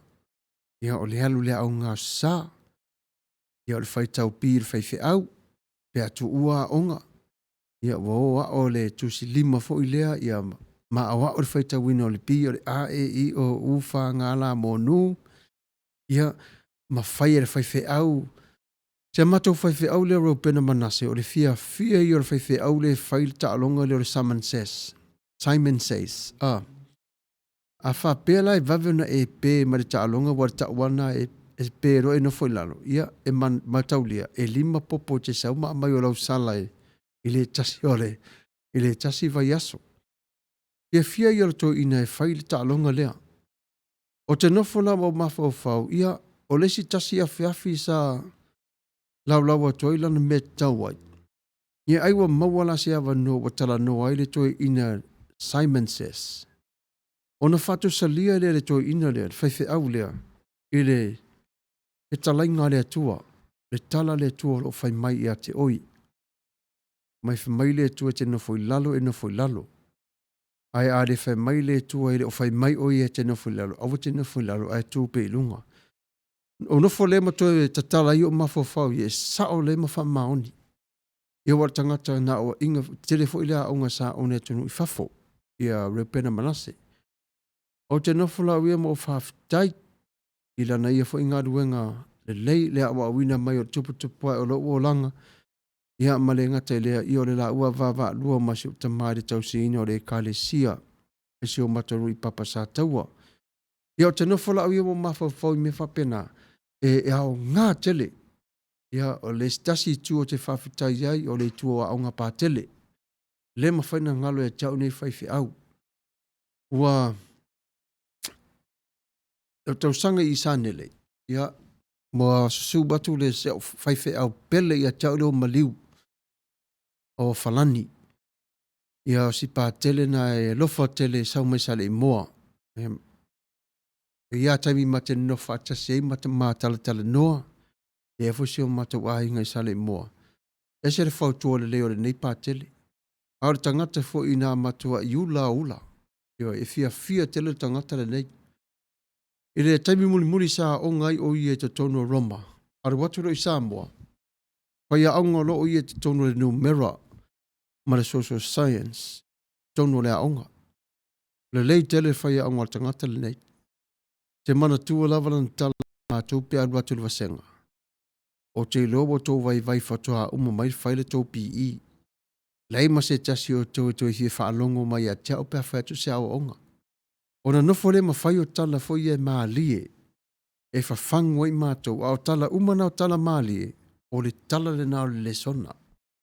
Wa ia o fo ia te mātou. Ia na tau mailo le tusi mātou te o e whai tau. Ma whai e mātou ngā ruenga mai whale le vai aso atua. Na mātou nofo le mātou e mafo whau ia. O ana tala ula umai na whaile na mātou te o tau e. Au tala umana te tonu le tusi. Mai le maa neia fo lea. O lea ngā ruenga ma le awa onga wo maua mai le whai whi au. Ia, tele lava suluwape, pe telo suluwape, ia la pule lua le nai te sa nele le navai tau. Ia, e whawhia ngai ia mare sasa ia so uma Samuelu, ili a le tuai Samuelu, ia e whati ngā uru fo ila au head boys, ia malau taitai. Le sasa a Samuelu e suluwape. Ia o wa o le fo e suluwape, o te alofa fo ila au ia se pule lua. Ia suluwape, ia talo whai, ia mo se teme te patasi mai tato live, ia pe whaafonga mai se teme uluma, ia whaftai tele lava mo le tautua ino le aonga le taimi e ngalui ai. Ia o le pe o whate ia o ana po o toi whaasole o mawhawhau i se au whaiwhi au ia Terry. Talo whai ia manuia lau malanga. Ia le tamā o le aonga fo ia le ngata leo le kare sia tele. I muri vai sa ngalua i aso ia o pawalo le tamai titi loto mawai e taule nā le au te sa nele. Ia e nofo mau i te lea onga. Ma le taso lea ia sa tali ai le misa. Ta tala nofo i swaifi au le ia falani. Ia wa toe mau atu la wa toe tau ele o mawhawhau ona o le tele o lea o ngā o whaifi au nei. Ia mare to o tele la wa whaifi au i le atu wasau, le tu wasau. O sa lenga ia to o tele whaifi au.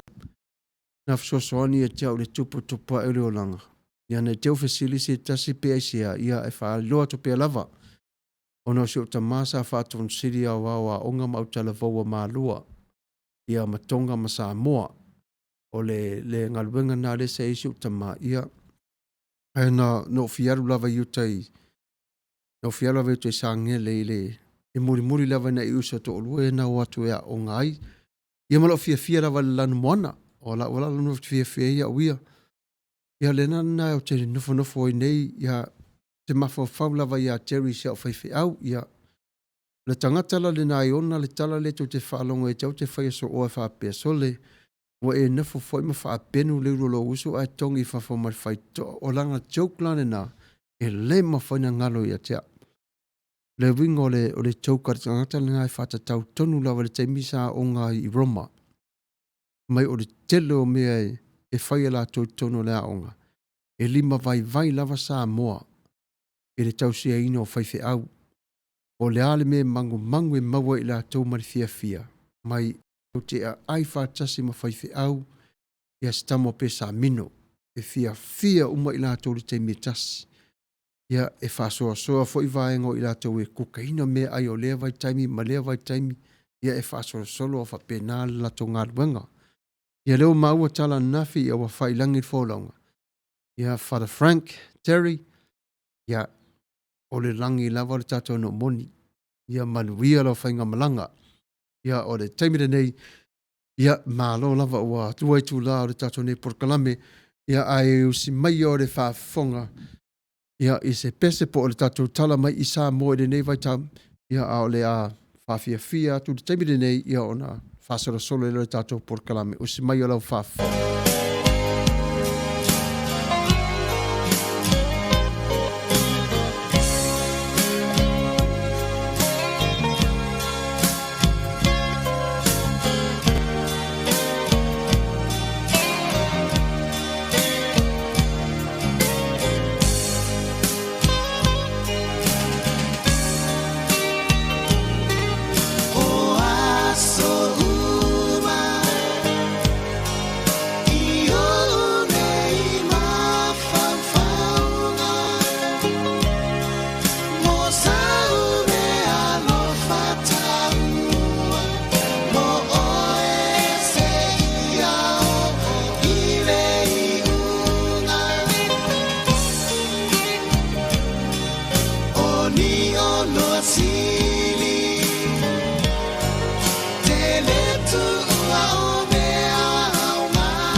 Patalofa mfafelo yatu ili pa ia mali lo si tātou wa tunu u Samoa wa maa mai tātou whaasera launga ile nei fo i vaengo le aso le fo utoi mou le nei avano tātou toi whetapa iai ile au di ai o le aso lulu le nei o le aso se fulu mali lima o le masina o aperila.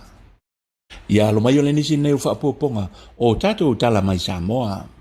O le atumu atu o tātou tala ile pol kalami o le temi ma le pā le mia i le aso na nafi na whaamau ni ai le toi tala ina leo o nisi o tapu o polo ingo whaalavilavi tutupu whaafosei po le state of emergency ua mai asai nia ma whaalau e tele ina i lana fionga i le amo malu o le tātou malo le fionga atu malele i whano wa ale to o asuala o vi le lua i lalo o le whautuanga ale pa ia mana mama ka peneta e na o le whaalava enga o le polo inga ua whaamautu mai ma te tala ina ua whaasala lau ina whaalau e tele e le fionga i te itai o le tunu le fionga i le li i pāle mia tu le pasa i le mali e le ngoi o le sola le ua whaamalu ina ai ia nei tapu ua te tala ina te tala ina fi mana inga whaai le vau pono sa vai mo aso e wha mai le aso ngafua aso lulu aso wharaile aso tona mo whai ngā mlanga masan al pauna ia pāsa se whai e mala pui al me fulu le favo pe al bele la ua le ngofo va mana laka ka fa ava ale le ci sa mo wa bra ba va ya ala fa nga po maisala ke tangat Lady Naomi Honsfu Samoa Express mal foto Samoa e los fulu passes ele a fiai am tanga ala winga la ai la ka ngofo ko ka va me volele le va fa la fia eu va pro baile e passes o supermarket ina tala i leo no taia ka pungi lo le fiafi no vinga ile o suiale o ile walwa o mai kaia yo no le fiafi fa per abuela le tulanga market a viel market ile savalalo market fungalei market sale longa market vaitele market tofushi market ia savalalo o vai nganga fasko ka fenga mai sino fa fata wai ele vei mo ko ma ke ko le ku yo ka fa wa e va ka wai ele sa lo winga wa mo kwale ya se market se supermarket e ko kala ile sa il kaya e fa ko kala supermarket ile kal kolu ile fiafi ile pum ala talaina fe malanga pasi la pases e yai na yainga ele kulanga le o mo pipi e mo fo vala na le lua se fulu la le kokelo ka fai ma tove e fa muto malanga mulmulu ma pasi ele kula lima ko sulu le fiafi e sem pasi ko fa lo e el kaya el po lua ka pon ko fa pasi la sa o nisi o te unga mai inga i polo inga o te tala ina nei e le tātou malo na whaalia e fwoi e tūna epa le tāo fia leo le wheo ai o i lātou e ono sifuru tau sanga ngā i lunga wanga nā ai e fia wa aia se fō mai wanga nai tanga tau mātutua ono sifuru tau sanga pe siriet fwoi ia usta ia pea tapu i lalo le polo inga whatu polo inga e waku momo pe voi lele pe mo mia whakotikope ele sau falma sima sinama ama kuala no ya la to via vamos awal fewa ole faya kunei masafa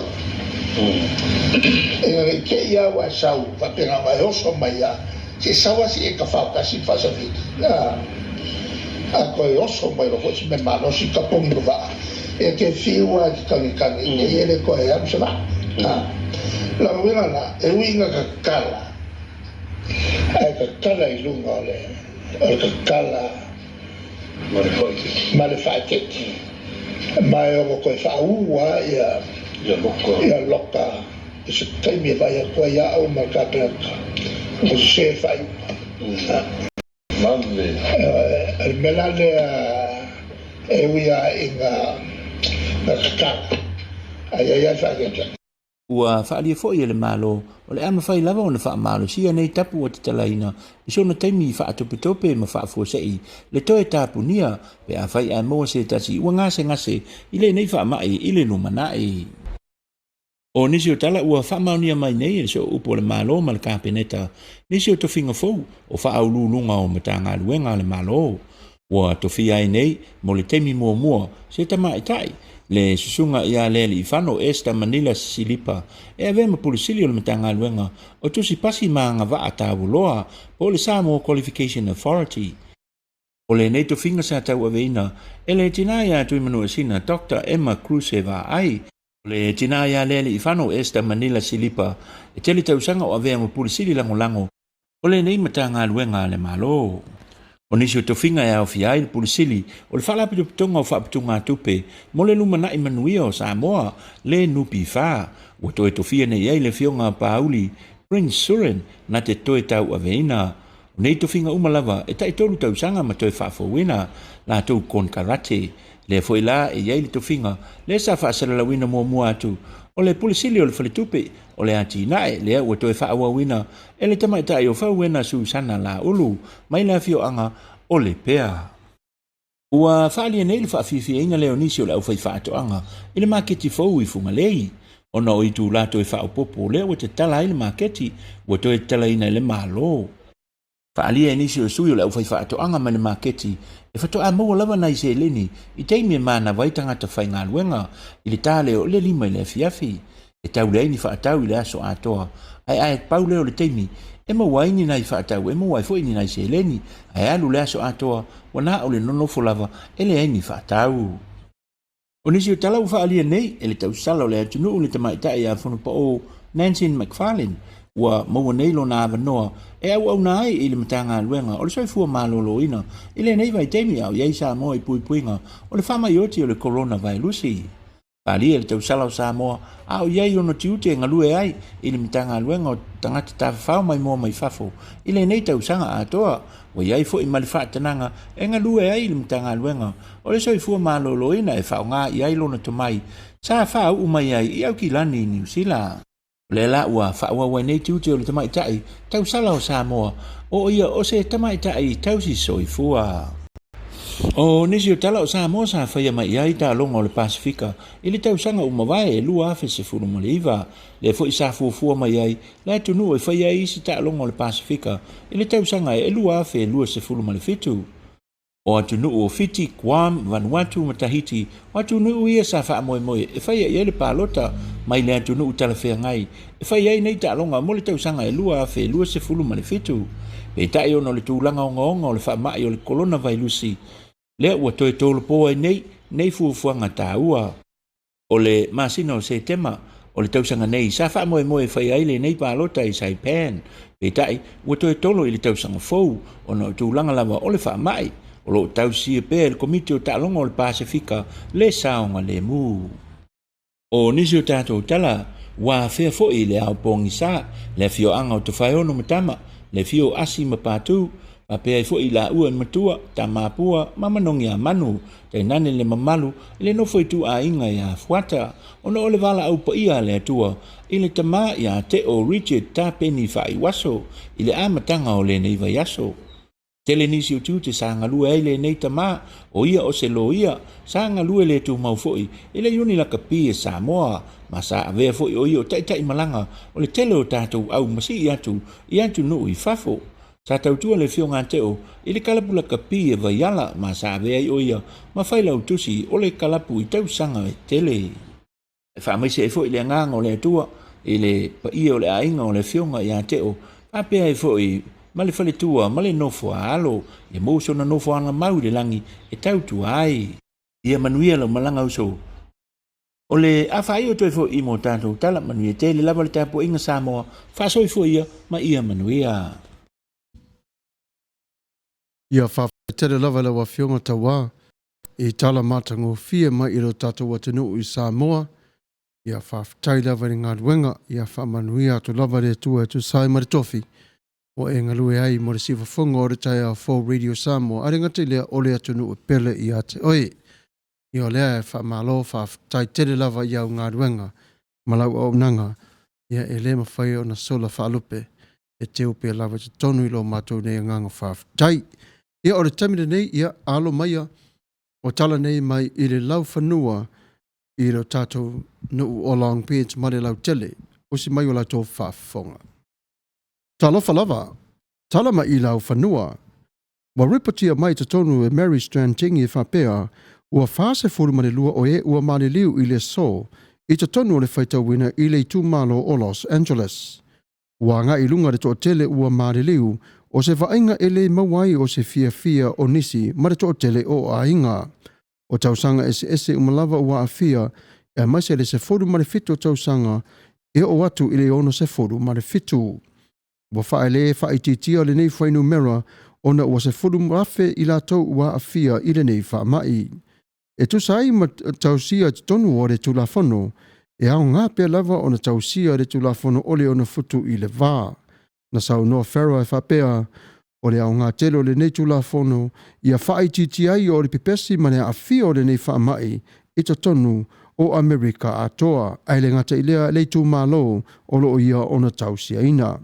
Ua tele le vevesi o le atunu ma le nei vai tau o nolo o tau talatala pia lava i tonu o le vai atu le stete ma le taimi ma le aso e te tala ina hai a o le whainu mera o lo o tupu wae. O le taimi le nei ua se fulu afe fase lau iwa suma leono o e ua a fia. Se lau lua suma le 5 miliona tala le tupe ua tu ina atu i tonu mo tangata e le nofo nuu i te tonu o Amerika. O la lea whasara launga sa sauno iai le kovana o niusa me whapea le lua tesi marifito tangata ua le iai o ni ngaluenga e o lea ua whai ei o le nei fuafuanga ina ia tau o i la tau mo la tau ainga a o au mawai i Amerika nei. O le wha moe moenga ina ia aua ne i o i lātou mo homeless a ia maua pēr i lātou le tau se ino o whanau o awa onga ma le tele o ngā ruenga o lo lātou o na ngā rue ai.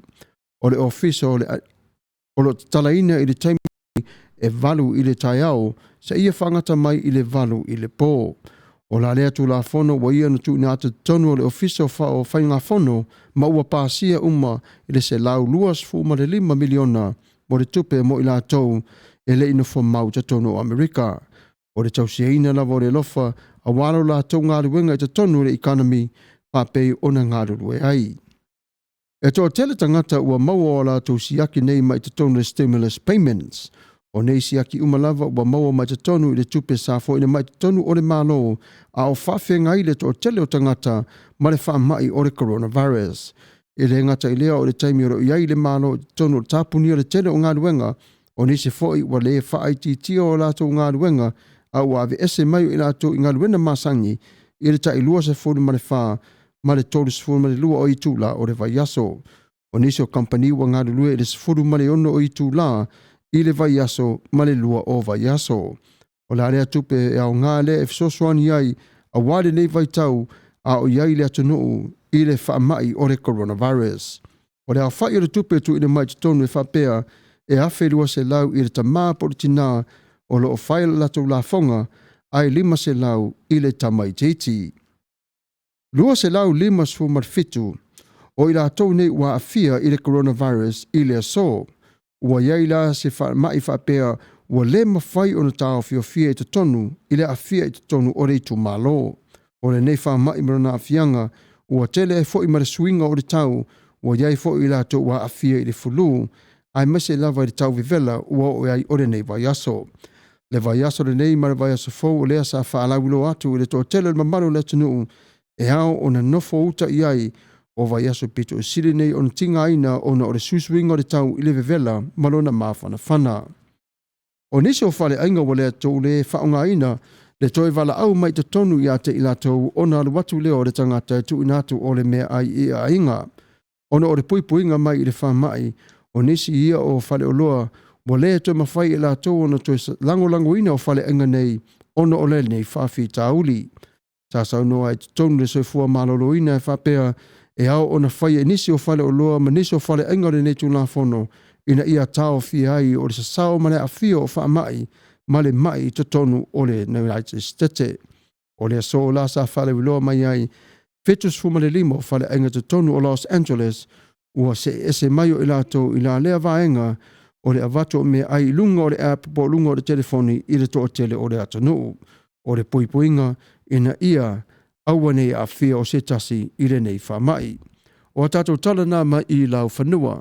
O au nei o whangalero Samuelu wala popatua vau Matafeo si whafonga o le tai au fau ia manuia o lau whafonga anga.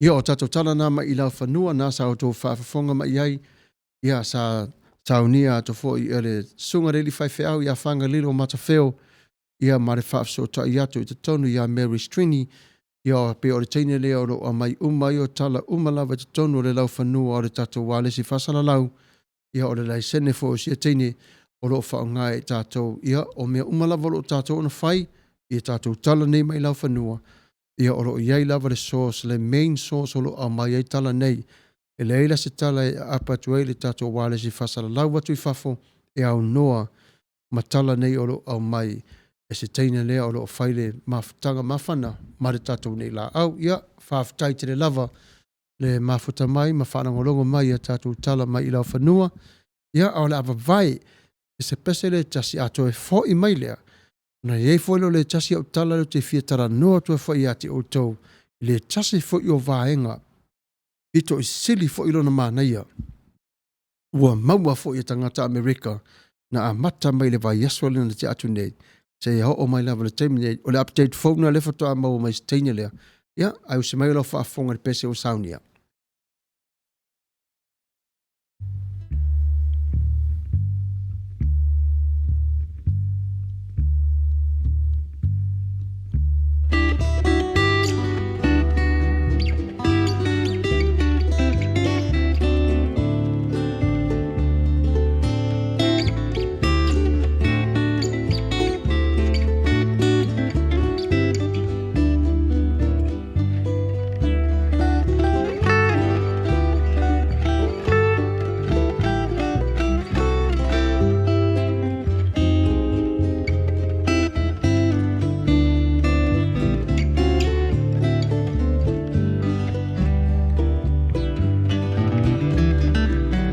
I feel so bad, I got a worried mind.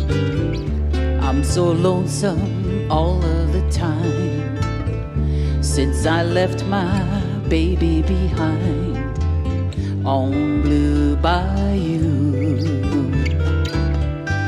Saving nickels, saving dimes, working till the sun don't shine, looking forward to happier times on Blue Bayou. I'm going back someday, come what may, to Blue Bayou, where the folks are fine and the world is mine on Blue Bayou, where those fishing boats and their sails afloat. If I could only see the familiar sunrise, sleepy eyes, how happy I'd be. Gonna see my baby again, gonna be with some of my friends. Maybe I feel better again on Blue Bayou.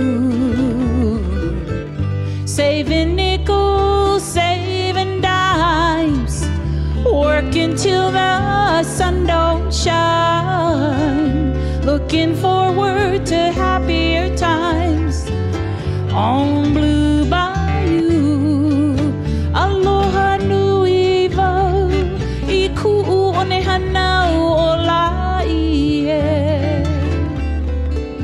No ka ohana e ho mena ni la o laie. Ho me hana ia mai ku'una I ke alana la I kai hikina kai malino he aloha I ono.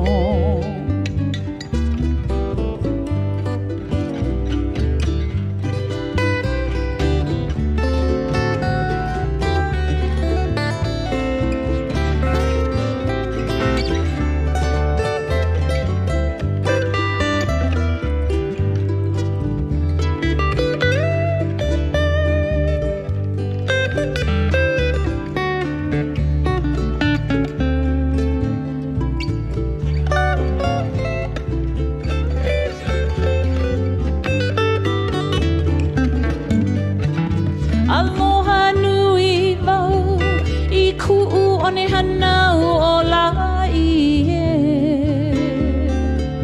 No ka ohana e ho mena ni la o laie.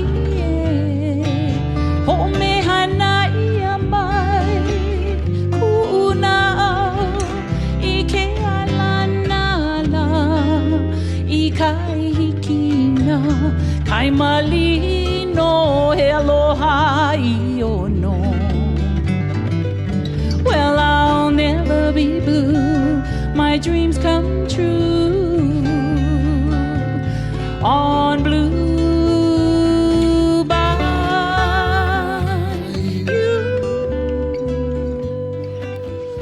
Ia malo whaftai mana ia pese.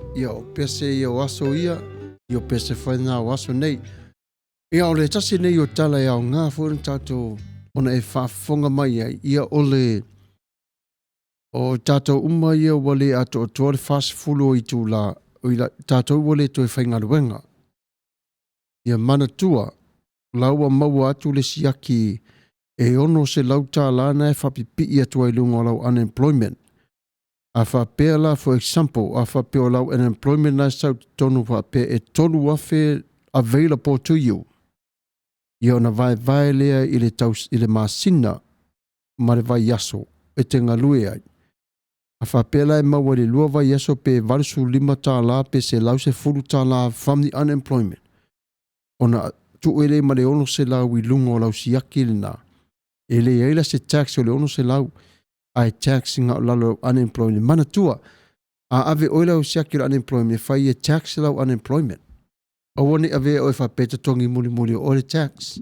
Ona ili me fa le tonu wai ina te ua ngalo ia te oi. Ia ona o tu fole te me whailau tax.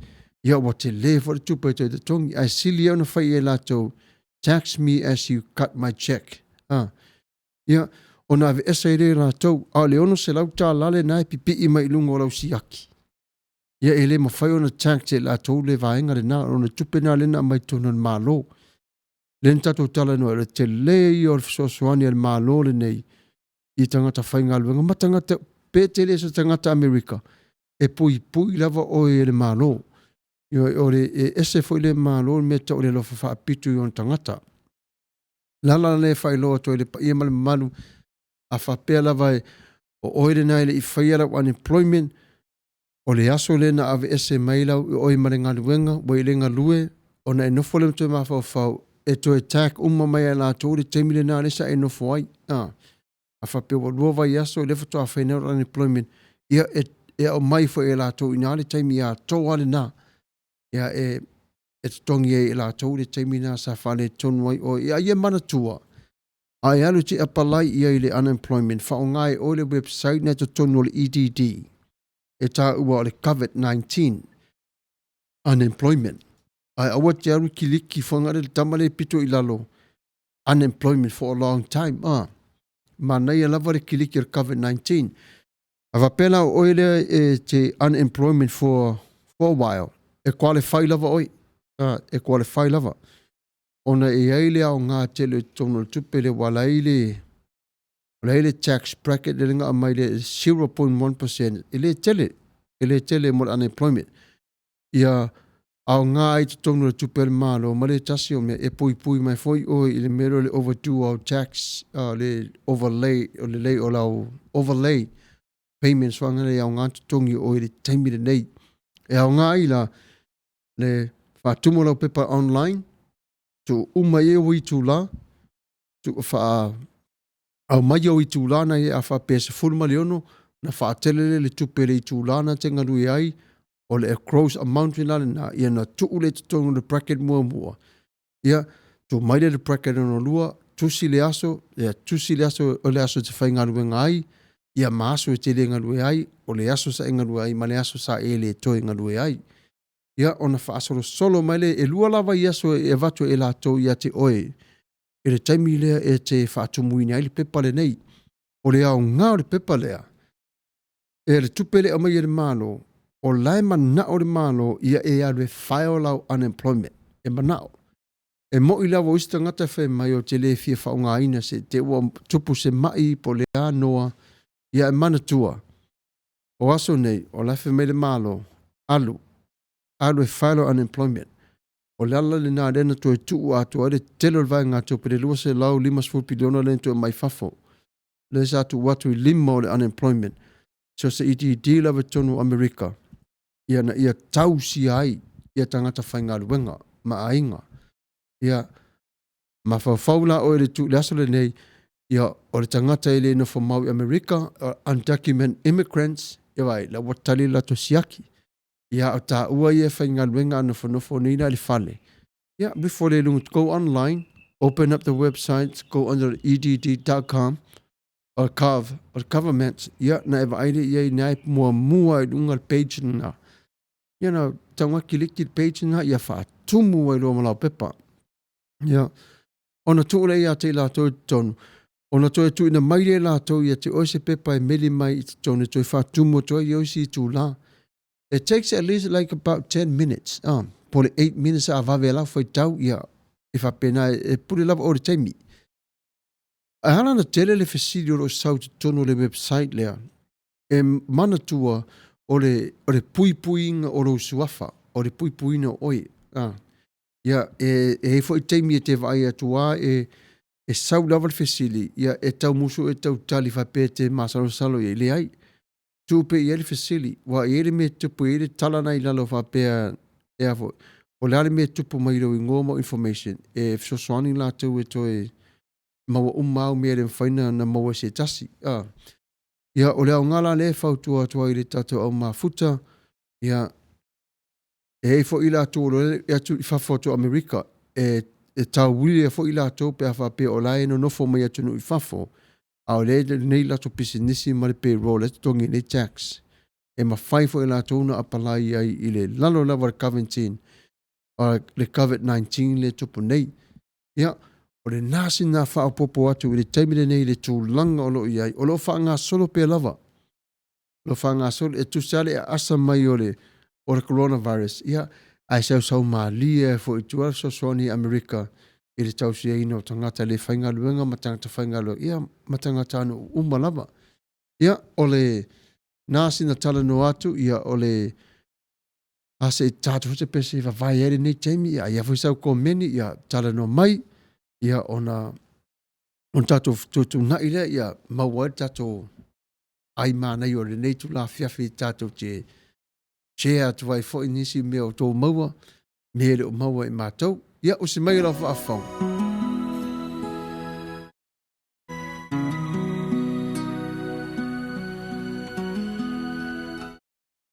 Little darling, don't you cry no more.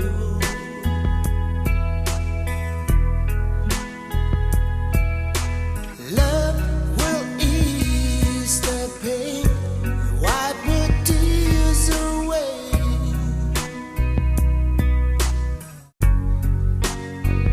We got to struggle for what the world been searching for. Maybe someday, maybe we'll find a way.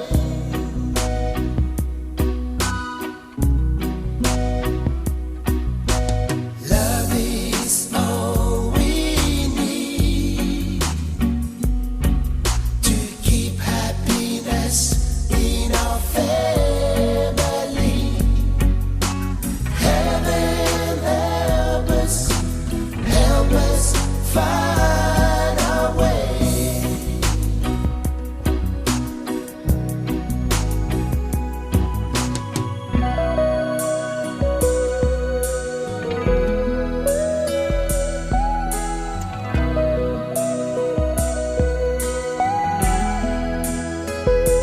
Little darling,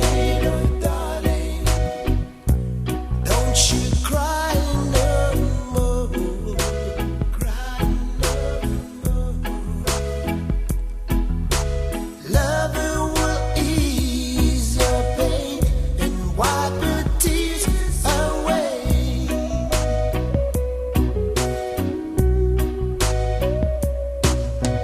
Love is all we need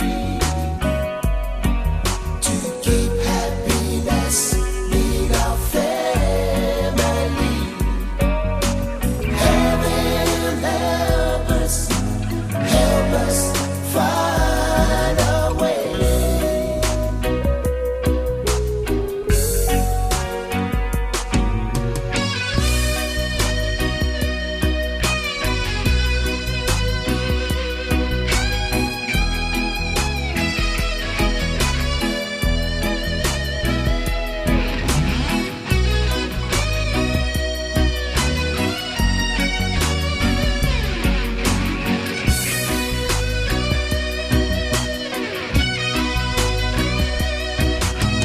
Love is all we need to keep happiness in our family. Whoa. Heaven help us find a way. Yeah. Whoa. Heaven help us find a way.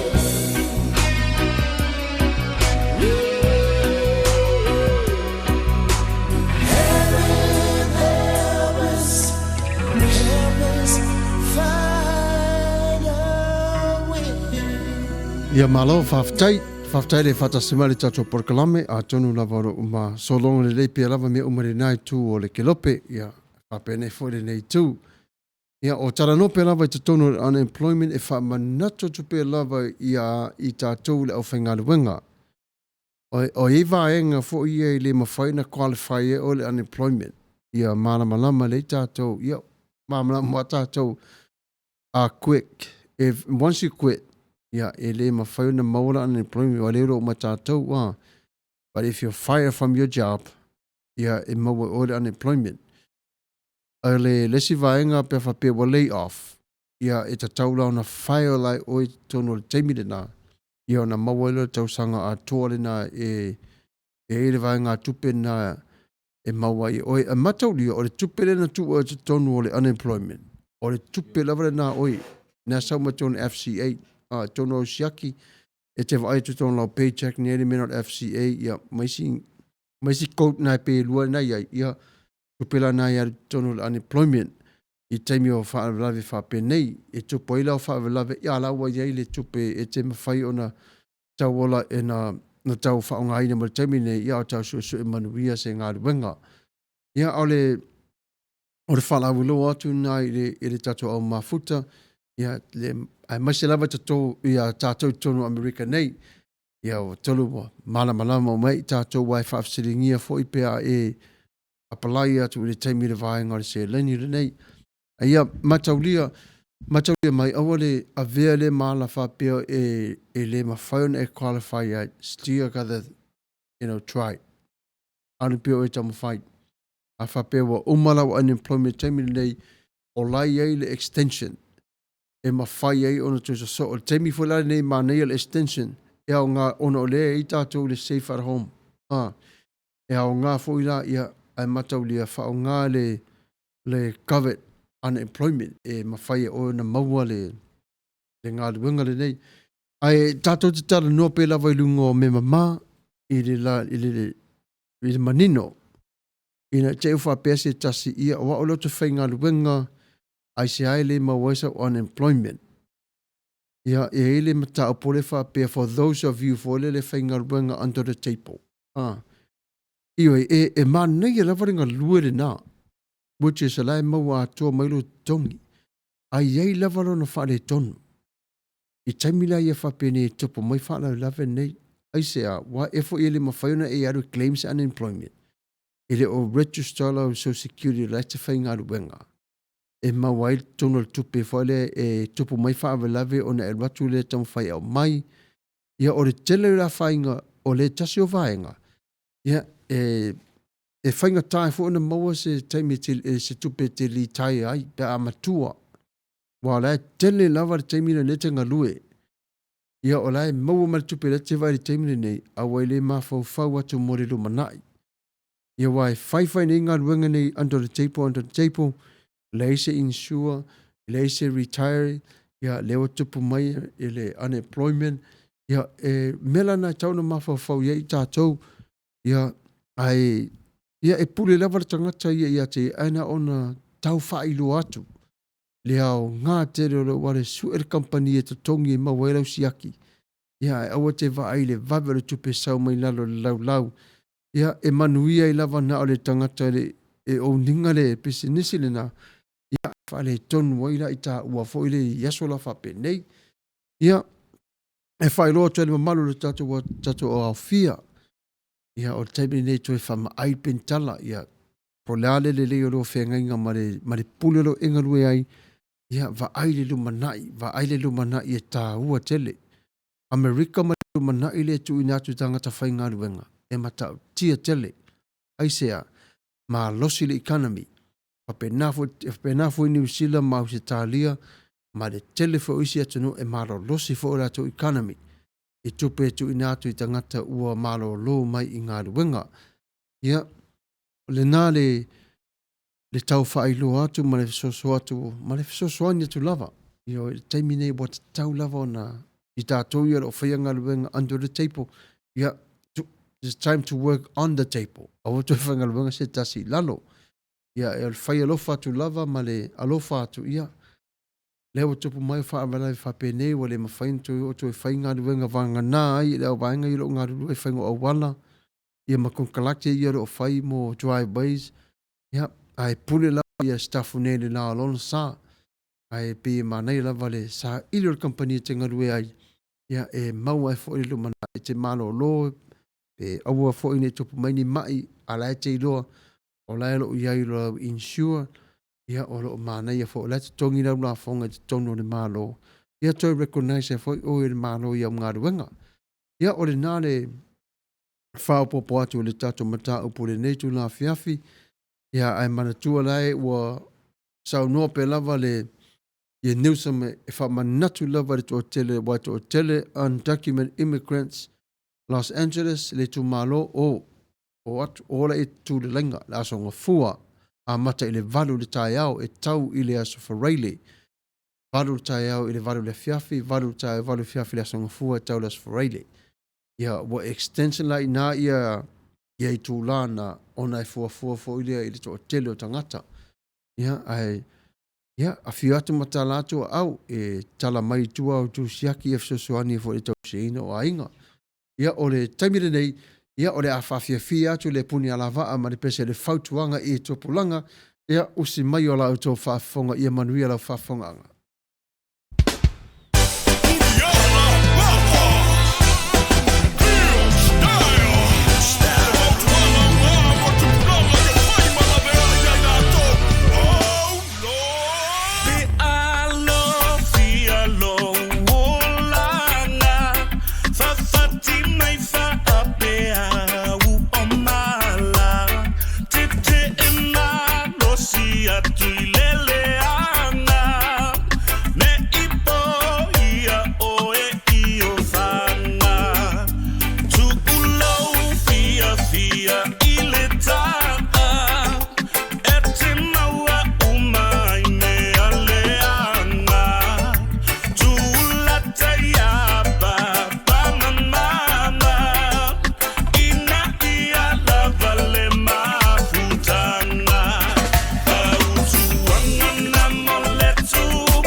Ia malo, whawhitai tele lava. Ma nei a le matango fia o le pese wa tātou o na whanangarongo tuare nei tō la fiafi. Ia o la sau tō whaafonga I tātou tala mai I Samoa. Ma nei a foi le manatu whaali mai o Samoa. I lana ia foi wa ai mari whae tete I le nei wha mai. Ia a o sa sao pe lava. Ia mana tua le wha mai ele I mou ese le wha mai. Ele I aru ese le wha mai le mai tātou ona ele I maua lava se vai la au e wha tama I hai. O le upu lava tu sao tu lava le pa ia male mamalu o le tātou au wha fonga anga male au wha nangolongo. Pa ai tete. Pa ai tete. O lea foi na tau taire tau te talaina o Los Angeles lena nei ia na ta oto tu lole whainu mera ua toa tele weo afia nei ia toi wha maamunu ave ese toi loka fori siri le ona wa te tala loa sa sao loa tele lero le wha mai ia e ei fo inu o ia tu nu o tala mai o Amerika ia o lua whape na wa ta ofi fo ia la tau ia se ona I maua le leise vai la au e tonga fitje le wha mai le coronavirus. E tu sala pe whapea o le tangata o la sa vali vali ele o la vea I le wha mai. Usoe pa e tete. E te le o loa le nai te la vea. And all it takes is just one step closer to another person and here we go again. E o le ala le nai e whailoa tua I le to o tele o le mamanu o le atunu o le au whaafonga mai whaatasi mai ia ma neia le whauwhautua I Samoa I le whae tete I pa sese o waa ia o maketi umma fo I lava ia I le ngata I lea ia o le tausia ina pea o le vaa ia ta ilo lava I se manatu Samoa o lava manatu ia e whaari sao te lava ma le manatu whapea e tau lava na le talaina a tali o lo sai aua le nau tele whapea lawa mau atu le tala I New Zealand wa se fulu ma le lua I lātou wa ele positive le wha mai lea I ona matale o tala le mu whapea wa te whai yatu lava au ia le mai la le sa tupu sao lava te tonu o le ai lea o Baltimore na au mai te tala mua le lua whi mai ele I maua I lātou le wha mai te tala ia vaila le mela tupu lele wo fai tau wafe, wai le vave te le laura tama. Ia lewo to ta ofi mai le tete lea, wa too late. Lau wa fia. Ia nao na fau tua tu lau e pule lava Samoa, le mele tai le lao lona va, pule lava. Ai nao na fau tua tu lava ono o lea lofa I ta ngata nu o a inga. Wa le mele nei, I tātou I toi fesile ngia I tātou e lea tua I le taimi muli muli. E le hanga tele le mere o le to tu low se o tala no pe lava I want to share my heart e ile time I fo ile e tato no fo e tai e o fo fai au e to no fo la to ma fo fau au ne ia te o le sala le to pe a oti se tanga tai le se o fai unga fai io o le fai unga se e o te tanga tai to tasi wa lava le nari whafsiring ia e tua. Ioi, wa lava matutoi le nā. O le ala fore nā e tātou te nafo mamafo fau ia o lala ta tala si o tātou atunu I Samoa. Ele o se palimia, e pule lava le palimia. Io o lana ia lava, la fo te mana a whape te ua a fiese tasi ia, ona toe te puni fo I lea o tūlanga nei.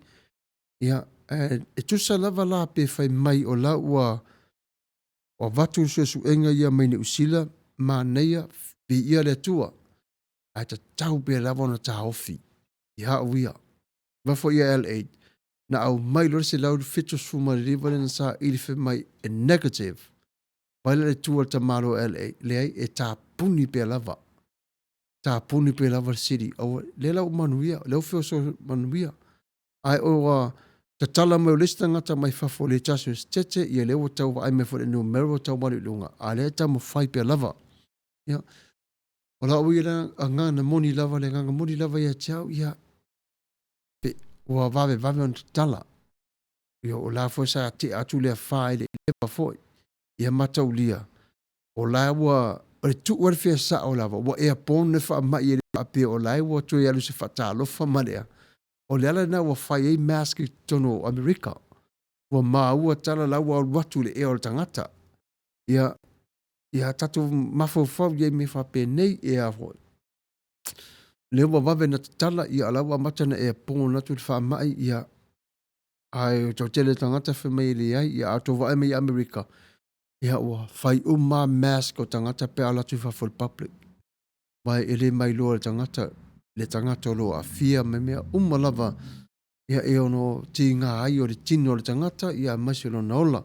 Ai ele eise mea o iai e afo pule lava le pale mia ona o ia ma le malo e pule fai ko vane Amerika la tau ma la tau stetelo o ngā lulu ai a o le fautuanga sili lava tate fefe o la o fefe le ile atu aso te tū lai ona luma e whape Samuelu mana tua le tamare sa o tira o fai unga se tono le kane sia o i nala o te fefe ai.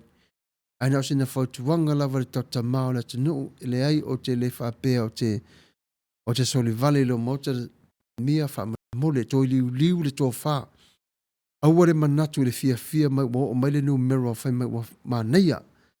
A o le holo le tangata e whai tau lia o le i maua lava se kiwa al wha mai le nei. Nana watu le a wha alangi tū le matamata i matoni Amerika matau tia le nā tala. Le whaalangi tua le wha o tau pia tau fie le tuelo na lima. Aru ese mai ma Samoa le nea whanai manuia i Samoa. Ia o menei, ia ele au ngare tatu o tele a mai inisi tala, vai tala ia le ma mau o tua le maua e mata e vai fitu i nei. E mau atua e nela tua halo le na watu ia autou. Ia o le tala lava e watu ia Samoa a whaina. Ia vai le craft atua le mea patua va ai ai le e pe e langi fa atu le tama la tu tau mo se tasi o ea to ya sa ulunga lo tu le fa maru ese tuai ia o mena o e tatalo tuai mo Samoa ia tatia lofa o nai e ia fo i na yo ai ngai si tato no i Samoa te musu ne te iwa afia o so tina ia o matua ia te wa to tatala tu le malo fa pene e moni lana whiwa e tangata. Ai mataulia. O lai ea pōn natu le wha mai te mine. Na wailunga le ea. Na wailunga le ea. Le mena wa whai ei mask ne ia. Pole la le pale mia mla ne ia whai unga. A te whai atu lava au ia. Mana tua le asa te whisili ai le atua le mata upule nei. Le wa mai le atua le kiwa. Lai se tasu a whaina. O lala le mena whai te minei ia. Awata tala. Nofo peta talo pea. Whao ngāri taimi nei sā moe anga poni e pea mātou nero i fafo. Mare lalo langi atoa. Ia wa leo ta tala. Ia ele eise leo Samuelu e mawhai ona sa whaia le tūlanga. Ai pau lava o le popolenga. Ia o tātou umua lava o tangata. Ia o le ato te tangtanga i mai. O le kawa uma fōlinga le Matafeo i atu i fafo. O te tonu i ele eise me o iai o lo iai lava le ea o lo whafsoani a mātou. Ia Samoa ia manuia Samoa lo tam fight. Manuia, it's not my job to sit here and tell you the Prime Minister what to do, but I'm just saying this straight from the heart. It is very, very hard for us to see our little island, open up to the public once again, and then the coronavirus is still going around without no cure. Ia awale a mahala e whaaffainga tā, ai se taimi le tong fitinga, ia ma taimi o luma. Ai pule lava o i lau whai unga, ai taru sia o se whai unga le lei, au mai whaatasi ma le atua mo le nei vai taimi. Ia, o le nasi na fsoso atu la i titi lava, ia wale le tato mafute, nei mafutanga, le nei tu la, Samoa, nofo pe o lau angaponi. Vai lau angaponi ma lau talo le sa langi whaatu e se ilea wha. Na ua tali mai e le tua ia te oi. Aua fo ila le vave ona e matele tele. Ia wha pe ua manuia tātou lau ese. Le hai. Le ala leo whautuanga le si wafonga le tai a fau Samuelu le tala no atu. Aua tātou te vave. Pa longo le si wafonga le tua pe aise a. Wa e sao mai e le nei a whatele. Wa e sao mai le nei wha mai. Ia. Ka lofa ina tangata Samoa. Manuia lau angaponi. Manuia lau tapo inga. Pale mia. Ia manuia fo lau no fo inga mla whainga malo. Ia manuia Samoa. Aole a Pawai foi le nei taimi se peso le asaunia. Ia ua taurus 5 minuta tiana le tula e fitu se whafonga o le taia for Radio Samoa, Long Beach, California, usimai o lau whafonga.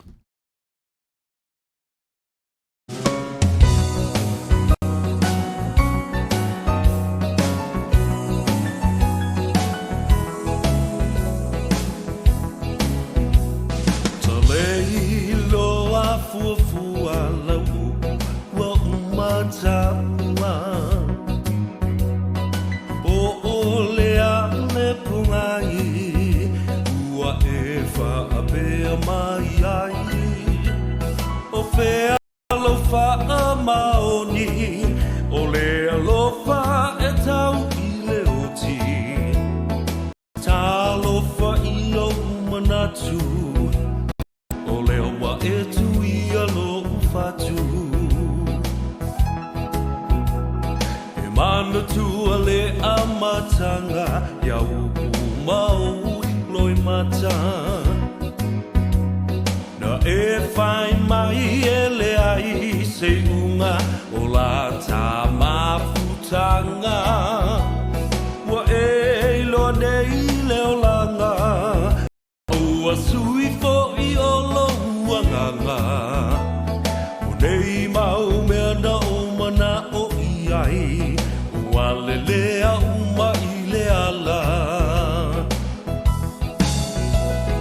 sila sila mai ia i nei mea ua o fai o lalo i foretu unga mau o te tāu atu ua o fo i mai ai umatu o sio uola fasia ita i faiti onga ai mo oe o te le i whaafiti sa o fai a mea sili sili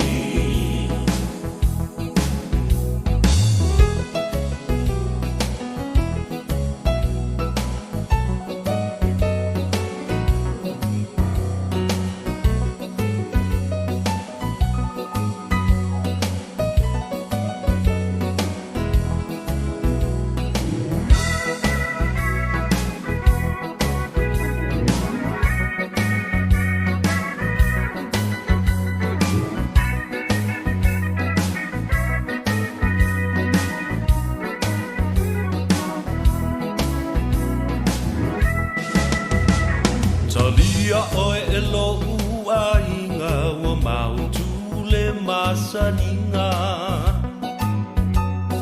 wa uma o faitionga na malo oe ilo alofa fai mai e te whaatauwa ne ulangia wa tele o tangata ai o tele ilangona sau fitia umai le alofa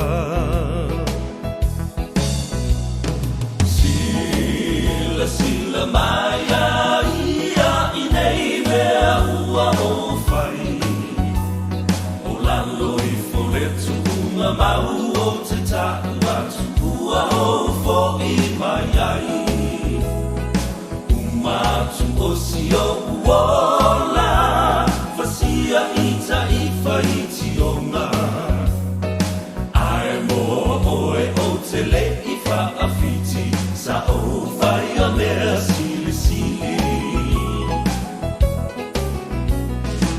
ai mo oe o te le i whaafiti sa o fai a mea sili sili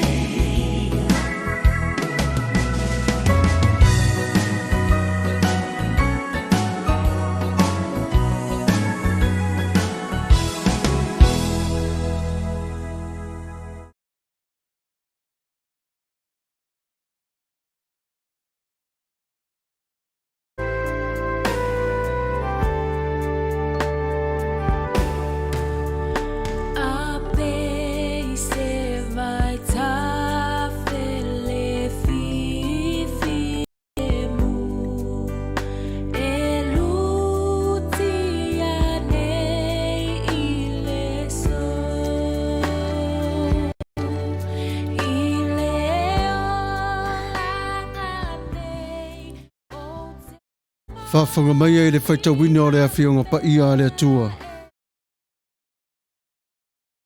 Ua mau mai lea i le evangalia Ioane. O lona matao pe lua se furu maritasi. O te whaita wina mai i le whai upu mua mua. Se ia whaangata mai i le whai upu valu. Ua mawai ia mea. Ona toi whaari lea o Yesu i le au soo i le vai o te peria. O whapea o na whaari o ia. Sa whaatasi Simona Peteru. Matoma wa ingoa i ati tumo. Manata nielu o le kana i Galilaya. Matali i o Sepetaio. Manisi o on soo e to alua. Wa whai atu Simona Peteru i ate i latou.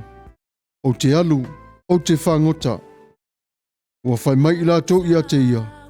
Tātou te o i maoe. Wa latou o atu. Ona latou a e ai lea i le waa.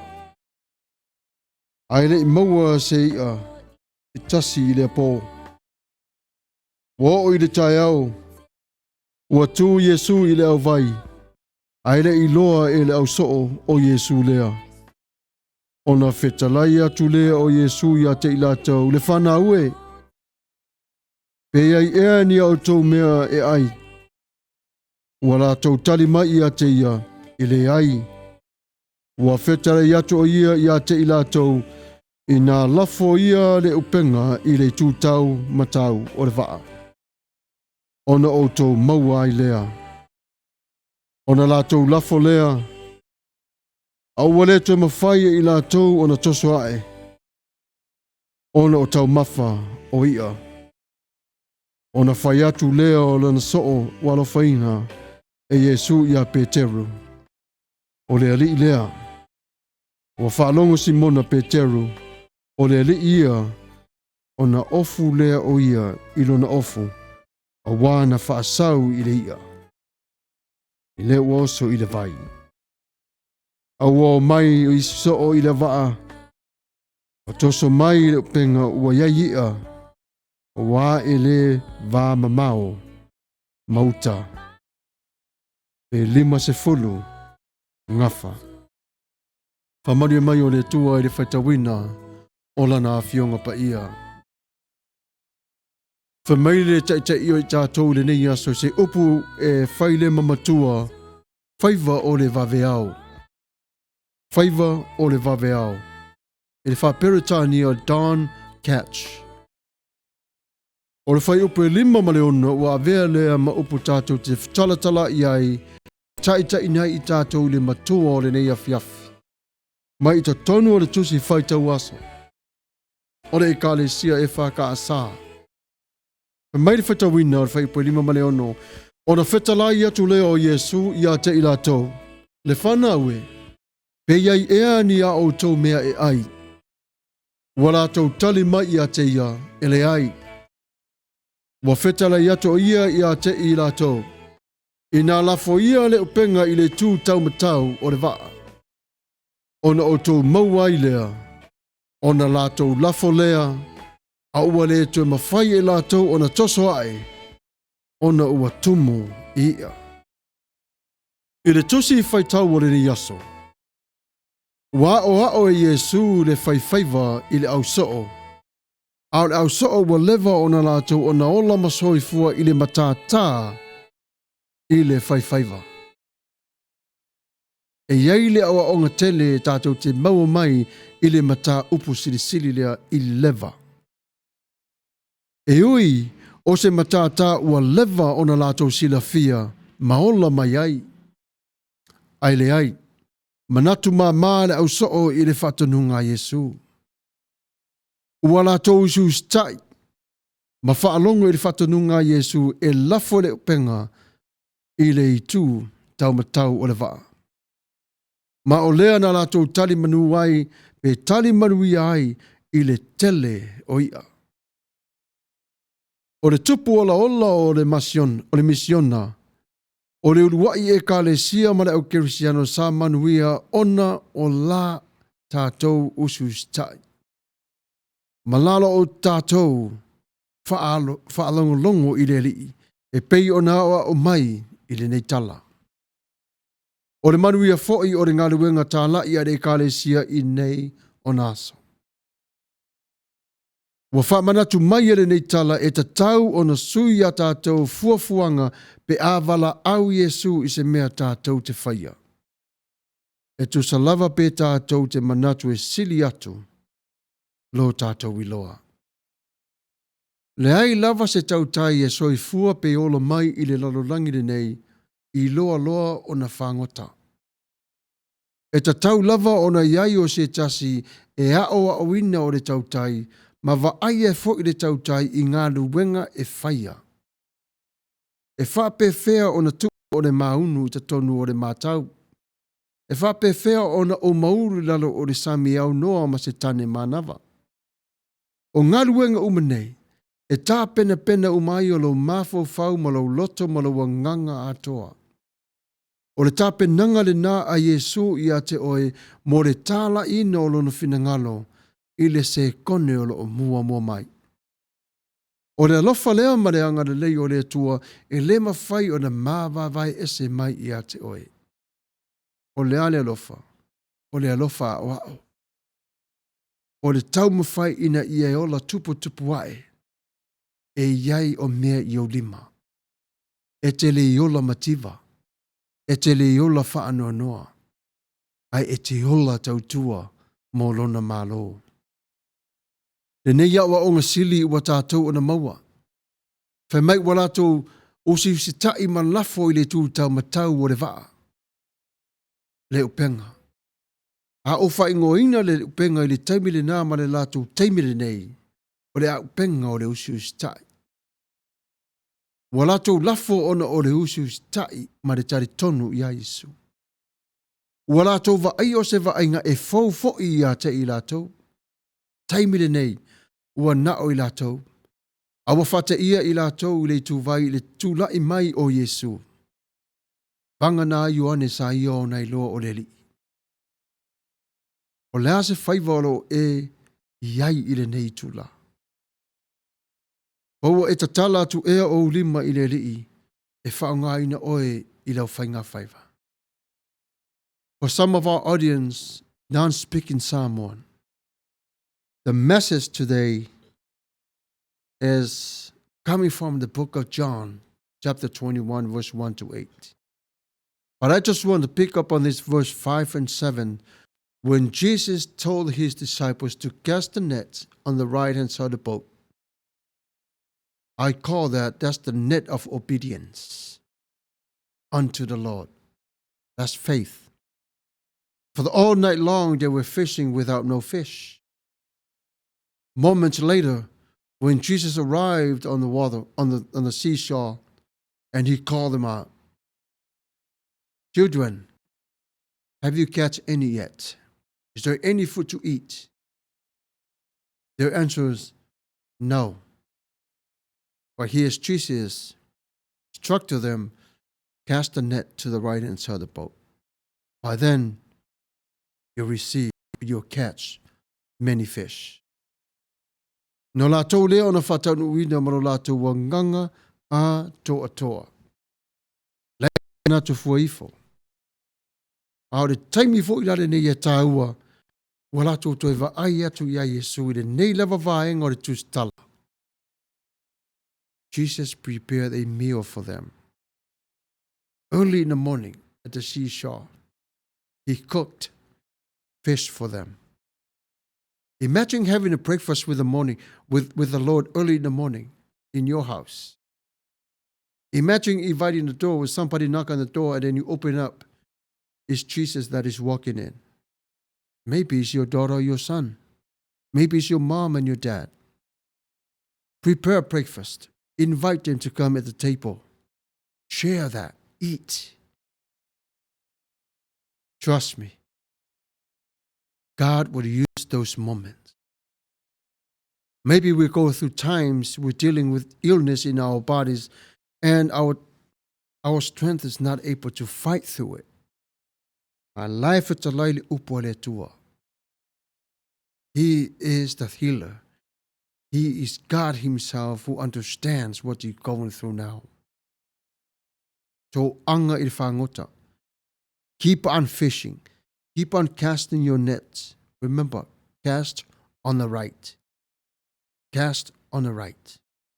There's a reason why Jesus wants all of us to cast our net to the right, so the boat won't go over the net. Well, the Median Sea is so rough and tough, it pulls the boat over towards the trail. But Jesus himself knew exactly where the fish was. Why? Because he put the fish there for you and me. Yes, we know how to cast the ofe. Pangota. This time, fish for the people. You don't have to go too far. Tala no ila wo, share time with the family. Today, as we all at home, we're staying at home because of the safe at home, it's time to open up the hearts, the doors of your hearts, and it's time to receive your family back to you. Teach them. This is how fishermen should do. They'll be able to do. Receive orders from the teacher. The talo mo ilato, fina finau, pafitai ile tua. Awari ngalo ya te tato. God himself understands what we're going through in life. Ia whaparia mai o le tua, ile upu ia au mai mo tato le nei tula fiafi.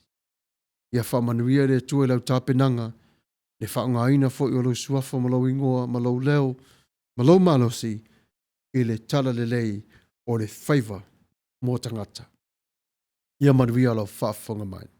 Ia o le taimine nei o le a vai o tātou fo i se pese, ua saunia le nei tula, o na whaawa wina o le tātou por kalamani, usi mai o lau whaafonga.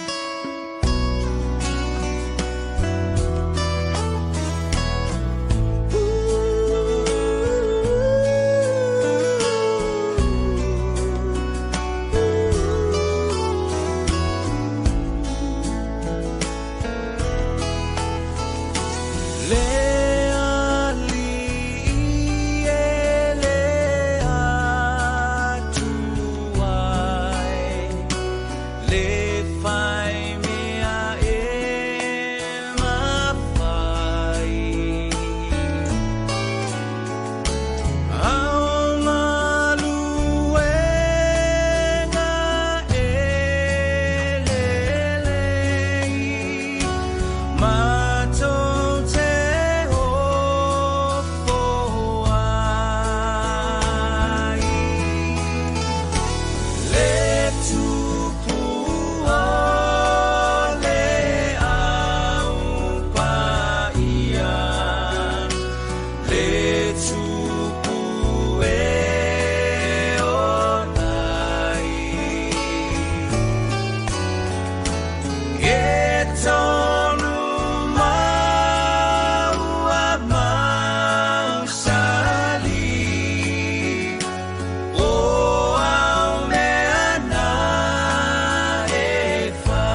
Ia, mahalo lava. Whaftai le lofo mare angana lei o le tua. O ma whai on tatou whaatasia le nei tu la. Ia o le tatou mata opu na whale anganga. E au ngā, e pule lava oi le tua te vai i ai. I le whaonga ine te tonu i lau o langa. E te sue oi i a te oi lava ia whao ngā le le te tau i lau lava wha te tau. Ia o le a fu i le tua te mana oi whao ngā ine i ai. Ia e pule lava oi, awa onga lava ia le li. Ua ia o na o mai ia te oe i le tautala, i le savali, o lau tū, o lau nofo, ia o le fale atu i fale o ainga, ia o le olanga, ia o le tūlanga le nofo i tātou i le olanga nei, i le nato i tū, malona maliu, le whaamanatuina o le tele ia o matanga luenga a le li ina ia whaia mo i tātou i le nei vai tau. Na fole mata le i le ngā ruenga le awa wina o le tangata whaiwhaiwa. E o fole i tā leni o ia te oe. E toi whao ngāla vai le li au tā leni. E toi whao ngāi au e le li au tā leni. E peila o le o au lava ia o te lo whai ta vale, mechanic. Au toi nofo mo mawha whau i rā le tūlanga. Ia, sau i neia o ngai Compton whai o ia onga. Mawatu si insinia. Ia e whao ngāla vare te lo teimi. Ia le whai o ta vale. Au mai foi le knowledge foi le whai mai whao ngālo la o isa Samuelu le vaenga le o le mechanic. I le toi whaafo wina o le ta vale, po le toi whaafo wina o ta ofi maafi. Apply la le nai te tonu le o langa, ma le o langa o le tangata e te whetaui i ai. Pape nā, ana whao ngā foi le tua o le nā teimi. O le au ngā ia ma le māneia le nā, o le ola foi lea ua vaai atu i lea tua i le whaunga ina o lau tangata. Vai tofu lava i tātou ma tāleni. E tofu lava i tātou. Pau ware tāleni le whaunga ina no fo i ma whaapopo ia te au. O le tāleni foi no fo a fau se mea. Ai matua le ilua matua i pongi sā atua. O le tāleni la nai tau o le tāleni whai pongi sā i le se blueprints foi le po se wha vai.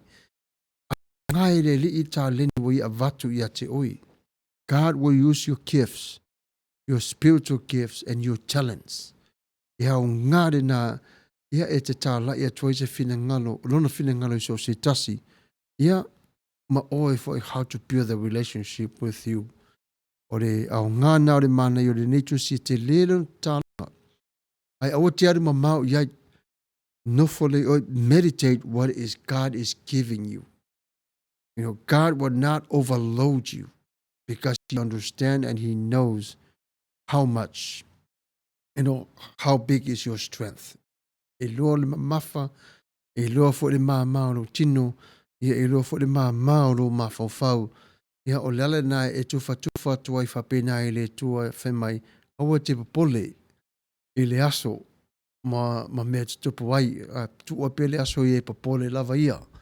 I le aso lava ia. E au ngala i tusi whapene i tātou te whaitau iai, ia whamalosi e fo i tātou, i ma tātou vava ai e lo tātou o langa, wa e mua lava, wa ai lava i tātou ia te tātou, ia ai tātou le va ai atu i whafo. Awa le mua wa ai tātou i whafo, ia na toi va ai mai le te tonu. Ia matau i whare tala le tala noa tuai, ia taimi ne le quarantine o matatou, ia no nofo mai fale ta tala whato le nganga o ta mā, ia po le uro le ainga, ia ai au mai te tonu le ainga tutu mai whatasi tonu o le winga le nao le tautai alofa. Ia au mai, wa le taimi nei e mawhai e le ilo atu se tasi le ti ngama popo ngā o lo whawhe ngai ma le tasi o tangata.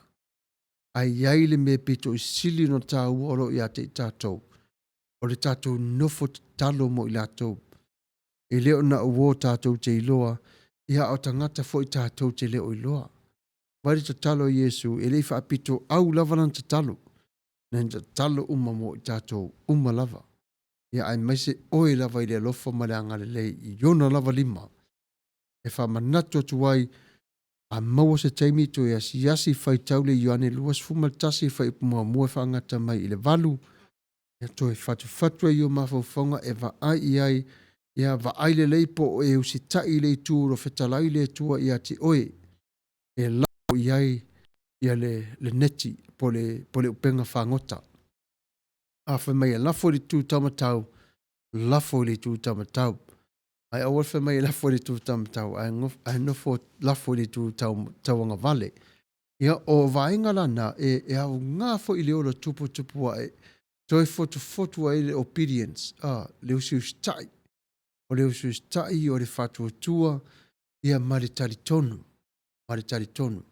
O vainga umalava ia e te tupu umalava tonu ia te tātou, a o le tangata lava ia, na whai lava i le atua, e whai lava e fia.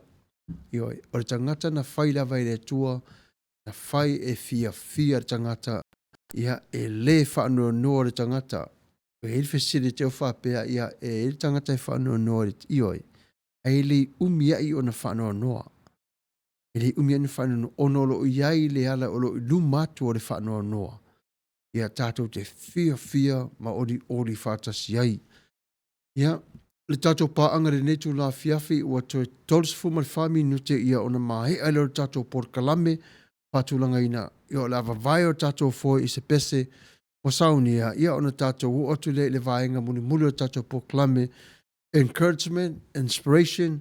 Ia whaamalusi au mo ia o tau aile i te ai tātou ma whaamavai i ringa ngana whasa mo pore ngana whapalangi. Ia usi mai o lau whaafanga.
Fa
Whawhitai, Peace Chapel. Man, nei ele pese o tātou o na whanangolonga nei tūla 2 minutes January tūla e walu si whawhanga o re taia for Radio Samoa, Long Beach, California. Ia, lo le mafuta mai. O re taimile nei, na kose le pese sa e mori mana oina. Ia, usi mai o le whawhanga o le sauni atu i se teimi o mua. Ia, o na tātou whanangolonga whaatasi lea i le pese ua e whiri aina. Ia manatua le taimile nei, ia o tai au fo e whaawa winai o tātou porkalame. Ia o le taimile nei, o si mai alau whaafonga i le pese sa e mori manawina.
Ma nei ale matango fia upo le pese whawhitai tere lava i le request.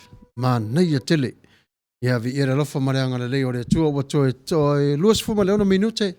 Ia ona tātou leona te ma tā ma vai. Ia mana tua o tai au e whawa wina i fo ura tātou porokalame. Ia mane whaife au ia Pastor D. Ia whasoro solo to fori las Friday tātou toi wheroa i le lofa mareanga le leo le tua. Ia awana ingalo le vaivanga i le aso tō nai, ia o le tātou pōwhia na sauni mailau tāleni, ia e whafoina fo i le tō whine ia maina, ia ma le tō whai a tapano mai au sa tālia. Ia, o le tau mawhai lava ina ia tātou maua le whia, tātou ngā rurua whātasi o le ala le nā, ia o te whia fo i sauni mailau tāleni mo le aso tō nai. Ia tālofa luana, nawa, ia whawhitai lava le mafuta mai le tātou porkalame le nei tō la fiafi, ia e whatalo whātu le lau tele, ma le tō tele o tō o mwhai o mafuta mai. Ia au le taimire nei, ia ua uti lo tātou teimi, ia e au ngāo na whai o tātou upu whala e au, ma upu wha malosi, ia e tātou tele tu ua, ia le nei tō la fiafi.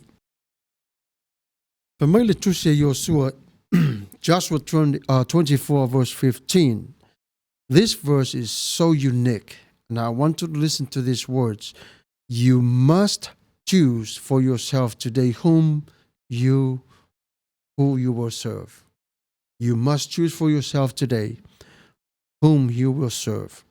Joshua 24, verses 15. Think about it. You decided. God's invitation is clear and unchangeable. He gives all and we give him all. Watu ile tua ia te oe to e watu e oe ile tua pe au mai fo ile tua ia te oe. Simple and absolute. He is clear in what he asks and clear in what he offers. The choice is up to you. Isn't it incredible that God leaves the choice to us? Don't say yet too fast. Don't say yes too fast yet. Think about it. There are many things in life we can't choose. We can't. For example, choose the weather. Choose the time, how the world goes around in the world. Choose the time of the stars comes in every 2 weeks. We can't choose the weather because we're not born with it. But God himself, he is bigger than us. He knows who we are. And all this he did for us. The clouds are there to protect us from the heat of the sun. We cannot choose the school menu for lunch. That's already prepared for who they prepare for us in daily days. We can't even choose who can laugh at our jokes. We can't. We don't know that. But sometimes people will take our jokes. Sometimes people hurt us with our jokes because we don't understand what they're going through. But we can choose where we spend eternity. The big choice is God leaves to us. It means more to him and us when we have the freedom to make up our mind. Will you ever make a more important choice? It's the only decision that really matters. How do you make the most important decisions? Do you list pros and cons and a piece of paper? Ask your friends and parents? Flip a coin? Should I cast the net on the right or should I cast the net on the left? Should I choose to go forward or backwards? Should I choose to take a nap? Should I choose to walk away from the Word of God? Should I choose to walk away from my family? The Word of God is inspiring word for you and for me. It's a choice we have to make.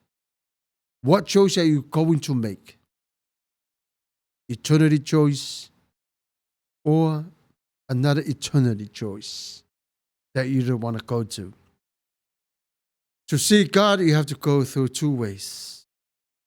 It's your choice. You choose right, you choose wrong. God himself, all he has to do is open his arm like this. I'm available for you. I hope you chose the right path. God loves you. It doesn't matter who you are. Today's days, people choose their religion and choose their identity to become of God's children. That is not how it works.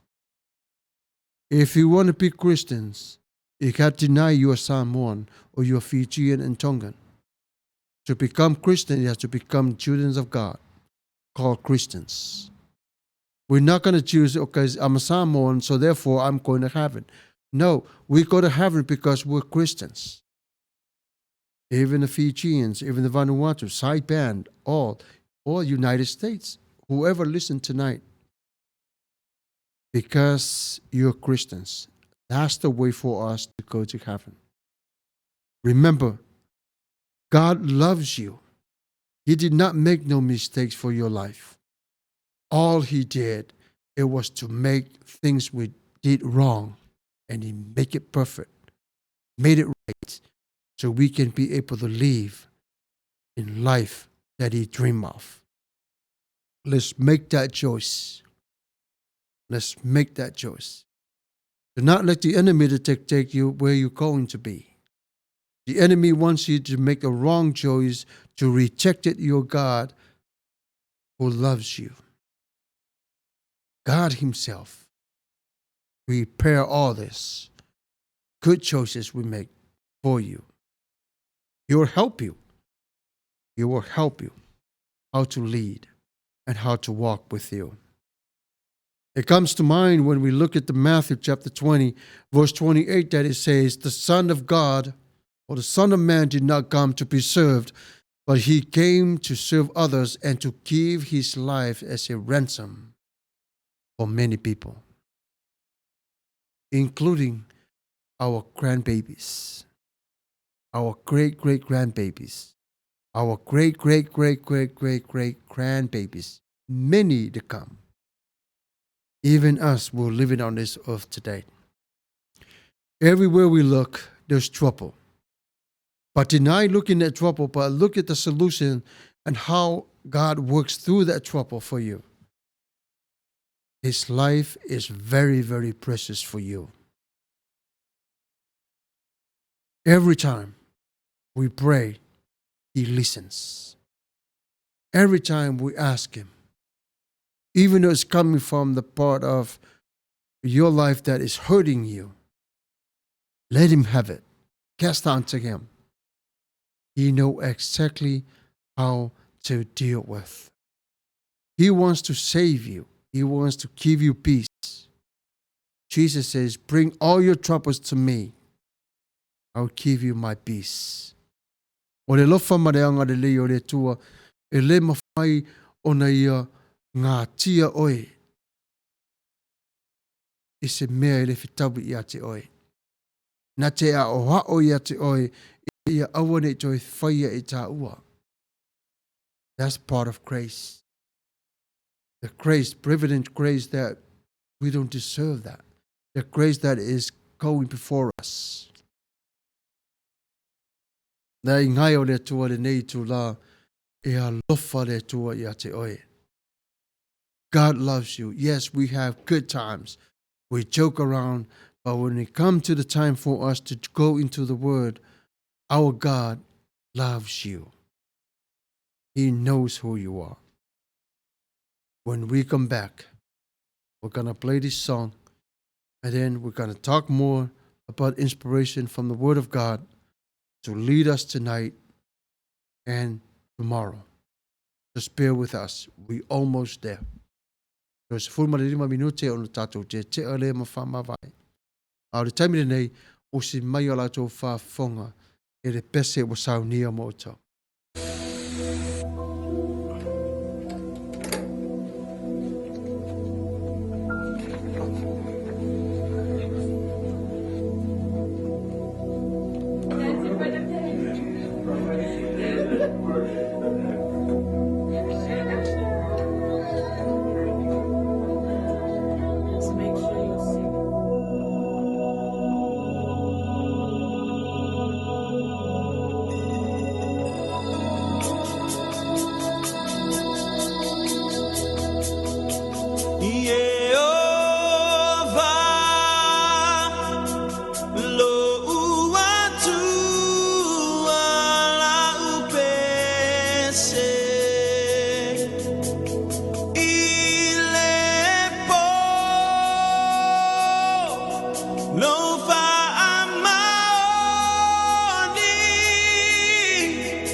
No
Ia whaftai mana ia le pese. Vi ia le lofa maranga le leo le tua. What if I say to you, all of you are Jesus' disciples? What your answer will be? What if I will say this to you? You are his friends. What you will say? Mark 14 verse 38, this is what he said. Watch and pray so that you will not fall into temptations. Watch and pray. It's a verse that is giving us a great blueprint so we can see ourselves when it comes to temptations. The fight and the battles is in where the temptation starts. Once we defeated temptation, once our heart and our soul and our mind become stronger and our mind is very equipped on how to push back with temptation, you will not fall into sin. That don't mean when temptation comes, you commit a sin. No, you're not. Temptations are only temptations. It's when we act upon that temptation, and then we commit into it. But Jesus himself also experienced this kind of vital praise. When Jesus went to pray, every single time, there's always a temptation that comes to him. Always. Because he was living as a man, 100% man, and also 100% God. There's always temptation that is surrounding him. But the big fight of his life, when we all know after the baptism, that was the biggest fight. Physically, emotionally, spiritually. But watch, it's the warning that we don't come any more practical to that. Watch and stay alert. Keep your eyes open and keep your ears open. When you see sin coming, run or duck down. When you see sin coming, run or duck down. Do not waste your time to engage in those sins that is coming to you. How the enemy of this world brings these sins back to you. All the things that you have done in your life was wrong. He's trying to bring it back to you to remind you. This is how your life was. Which is, I call that's a very, very bad, stupid move of the enemy. Because he has no other new things, no other new temptation to tempt you. It's the same temptation that is tempting you like a whole day. All you do is just changing up words. Sugar-coated every single thing surrounding you. But when you anticipate it, an awkward encounter, turn around. Fast, turn around. When you sense a temptation, go to the other way. Walk away from it. The enemy will trying to wheel you down, trying to take away your strength. He's trying to bring you down to the point like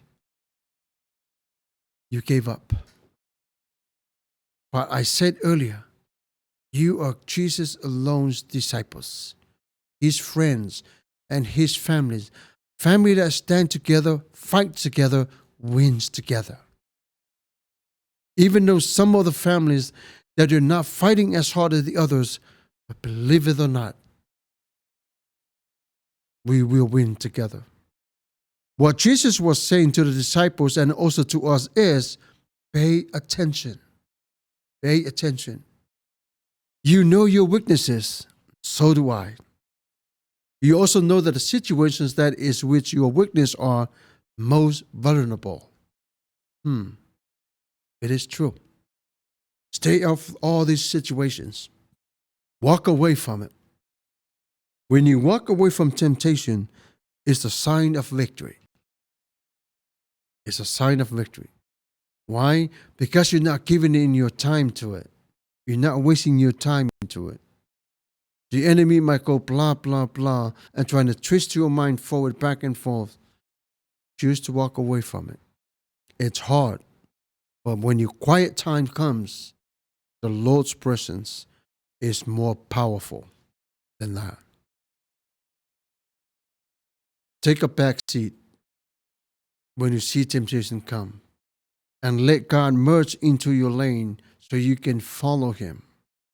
Just like as you go on the freeway, if you're on the right-hand lane and there's a car coming in trying to come into the lane that you're in, merge that car in and you follow. And that's how God is too.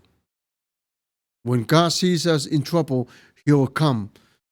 He will come. But for us to see him, let God be God. You follow him. He will take you the way that the enemy has no clue whatsoever. Sometimes in the late hours, we get tired, offensive, start acting up.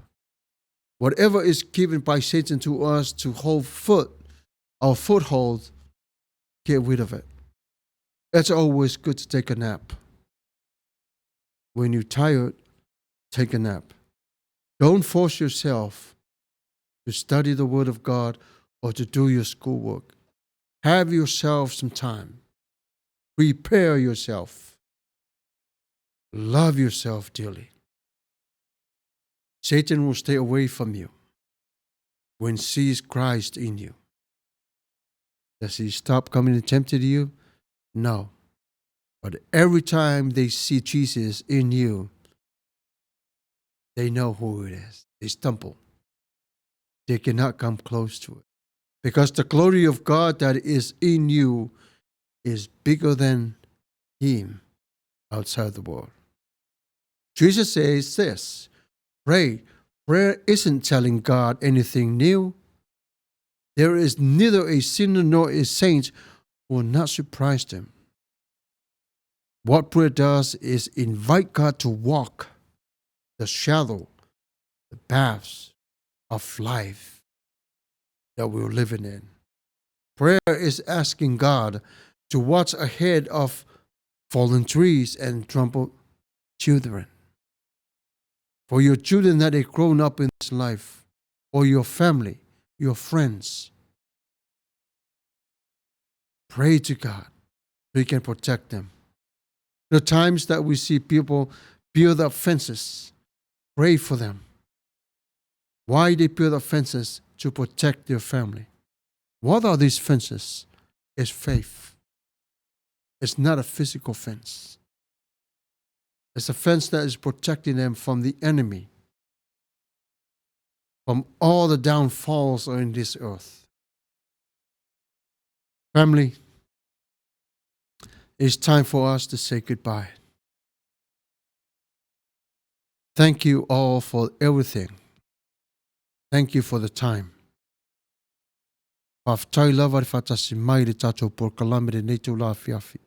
May the Lord bless you. May the Lord keeps you. May the Lord's face shines upon you. Pafitai tele lava I mea umalava le tāpenanga mara tō mafuta mai ia e mamoli atua i le whaafitai ma le nganga whaamalo.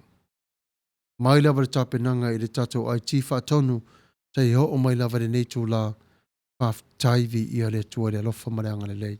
Ia o tō manuia tātou wifo matalo. Le tōro mātou ta māpa ia o le nei o le atu ua e mātou. Le nei no fuanga lo mātou te mā. La mātou na sāwari veli atu I a inga le li ie lo mātou matai alofa ngia I mātou lungo ala te le vave. O lau whanau na mafuta mai le nei tu la ma lau whanau o la mafuta mai se taimi o I luma pa manuia I a te I lātou. Le lingi I a te I lātou o whamanuianga mai I lāwa fio. Whātumu lia ina o lātou wipulele. Ia whātau masua ina. I lo walofa mana wanga le lei. Aore nei taimi o le vi inga I lawa fio. Whawhitai tele lava le whaavanua ina o lo mātou nei marosi. A wālau whanau. Malo vala awina o le siwafonga o le tai au for Radio Samoa. Lau e kāresia. I le suafo Yesu Kiriso. Amen.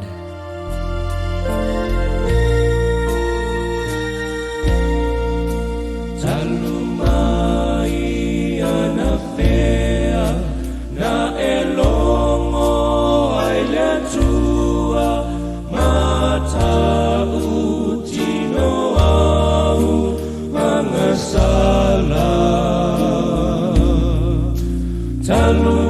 Talumai ana fea na esala moai ino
atua o le anganga lava ia.